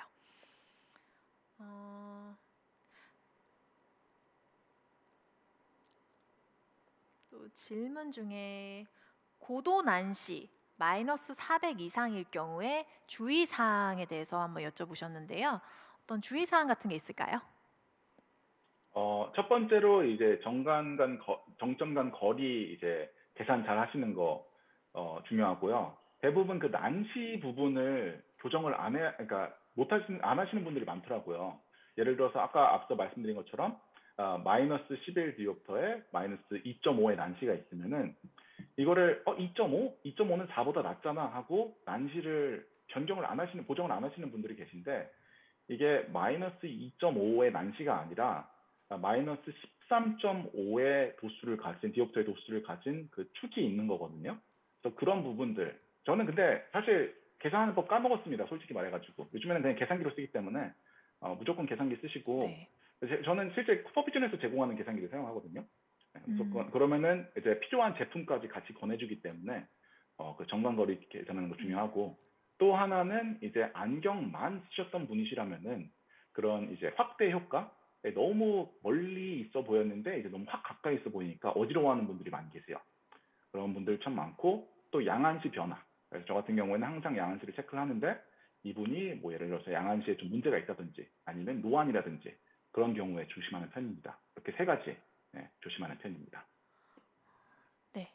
정점 거리 보정은 아무래도 정확하게 계산기를 두들겨서 아니면 혹시 그 차트를 보면서 쓰는 게 제일 정확한 것 같아요. 이게 좀 뭐 얼추 맞추려고 하다가 오히려 덧댄 검사할 때 시간을 너무 많이 낭비하는 경우가 있어서 최대한 정확하고 좀 근접하게 시작을 하는 게 훨씬 더 효율적으로 검사하는 방법인 것 같습니다. 네, 그리고 여기 질문 중에 하나가 원데이 난시 제품 중 마이데이가 950, 1000에 유일하게 나오는 225 난시를 가지고 있는 제품이라고 질문을 주셨는데 혹시 225 난시를 착용을 할 경우에 두께감 부분에서 착용감 부분에서 뭐 괜찮은지에 대한 질문인 것 같아요. 네. 혹시 두께감이 뭐 어, 괜찮을까요? 제 난시가 마이너스 2.5여가지고 2.25를 사용하는데 뭐 별 차이는 못 느끼는 것 같아요. 음, 예. 차이가 피팅할 때도 큰 차이는 못 느끼는 것 같은데 제 일반적으로 대부분 되도록이면은 난시 교정을 좀 적게 하려고 하는 편이긴 하거든요. 음, 그래서 예, 저랑 도수가 똑같은 환자가 왔을 때도 이게 마이너스 2.25까지 이제 완벽하게 교정을 안 할 때도 있어요. 왜냐면은 이분들이 대부분 아니죠. 이제 가끔 가다가 안경에서 난시를 완전히 교정하지 않는 경우가 있거든요. 그래서 안경에서 굳이 난시를 완전히 교정하지 않는데 콘택 렌즈에서 완전히 교정해 버리면은 또 그때 좀 적응하는데 시간이 걸리기도 하니까 그런 거를 고려해서 하긴 하는데 두께감의 차이는 못 느꼈습니다. 네. 감사합니다. 자, 마지막 질문 받아볼게요. 토링 렌즈 처방 시 안경 도수 기준으로 축을 정해서 주문하는데 제품마다 설계 차이로 인해서 축 방향이 다를 수 있다고 말씀하셨는데 클래리티 토릭과 마이데이 토릭 주문 시 제품별로 고려해야 할 사항이 있는지요? 아니면 시험 착용 후 축 방향 확인 후 맞는 축을 맞춰 가야 하는 건지요? 라는 질문 주셨어요. 일단은 시험 착용을 해보지 않는 이상 축 마크가 어디에 있는지는 몰라요. 그래서 일단 확인은 해보시기는 하셔야 돼요. 근데 이제 호주 시스템이랑 한국 시스템에 좀 차이가 있다면은 호주는 이렇게 좀 검안 시스템에 이제 컨설팅이라는 시스템이 있잖아요. 그래서 예약된 그 시간 안에 이런 것들을 확인을 해서 렌즈를 처방하는 건데 반면 한국은 주로 이렇게 많이 빨리 왔다 갔다 하시는 고객분들이 많이 계세요. 매장에서. 그래서 이런 검사를 못하는 경우가 많아요. 현실적으로 봤을 때. 그래서 이제 제가 말씀드리고 싶은 거는 이런 클레임이 발생할 수 있다는 점만 고려하시면 될 것 같아요. 그래서 대부분 매장에서 어떤 경우가 일어나면은 이 제품을 사용했다가 A에서 B사로 바꿨는데 B를 똑같은 도수를 착용했는데 여기서 흐리다고 했다. 그럼 B 제품이 안 좋은 제품이네라고 결론을 내는 경우가 많아요. 근데 그런 결론을 내기 전에 제품을 내가 바꿨기 때문에 축마크 방향이 달라서 도수가 좀 변화가 됐겠다라는 거를 먼저 인지를 하시고 그 다음에 그거에 따라서 알맞는 이제 처방법을 정해서 처방을 해보는 게 어떨까 이렇게 생각이 듭니다. 혹시 여기 뭐 추가적인 의견 있으세요? 어, 다른 건 없고요. 근데 이게 우리가 축 회전에 뭐 여러 가지 얘기를 했었는데 마이데이 토릭 같은 경우에는 정말 한 90% 사실 6시에 와 있긴 해요. 그래서 약간 쿠퍼비전을 믿고 약간 믿음으로 가는 거죠. 90도, 6시 방향 올 거라고 믿고 그냥 안경 도수로 주문을 하시고 그 다음에 확인하시면 될 것 같습니다. 네, 감사합니다. 오늘 선생님께서 굉장히 좋은 정보 전달해 주셔서 감사하고요. 오늘 Q&A 세션은 여기서 마무리하도록 하겠습니다. 감사합니다. 감사합니다. 네. 네, 다양한 질문해주신 그리고 성심성의껏 답변해주신 강민지 과장님, 이석헌 검안사님 감사드립니다. 이른 아침부터 함께해주신 분들께 감사 인사를 드리며 마이데이 토릭 잘 부탁드립니다. 감사합니다.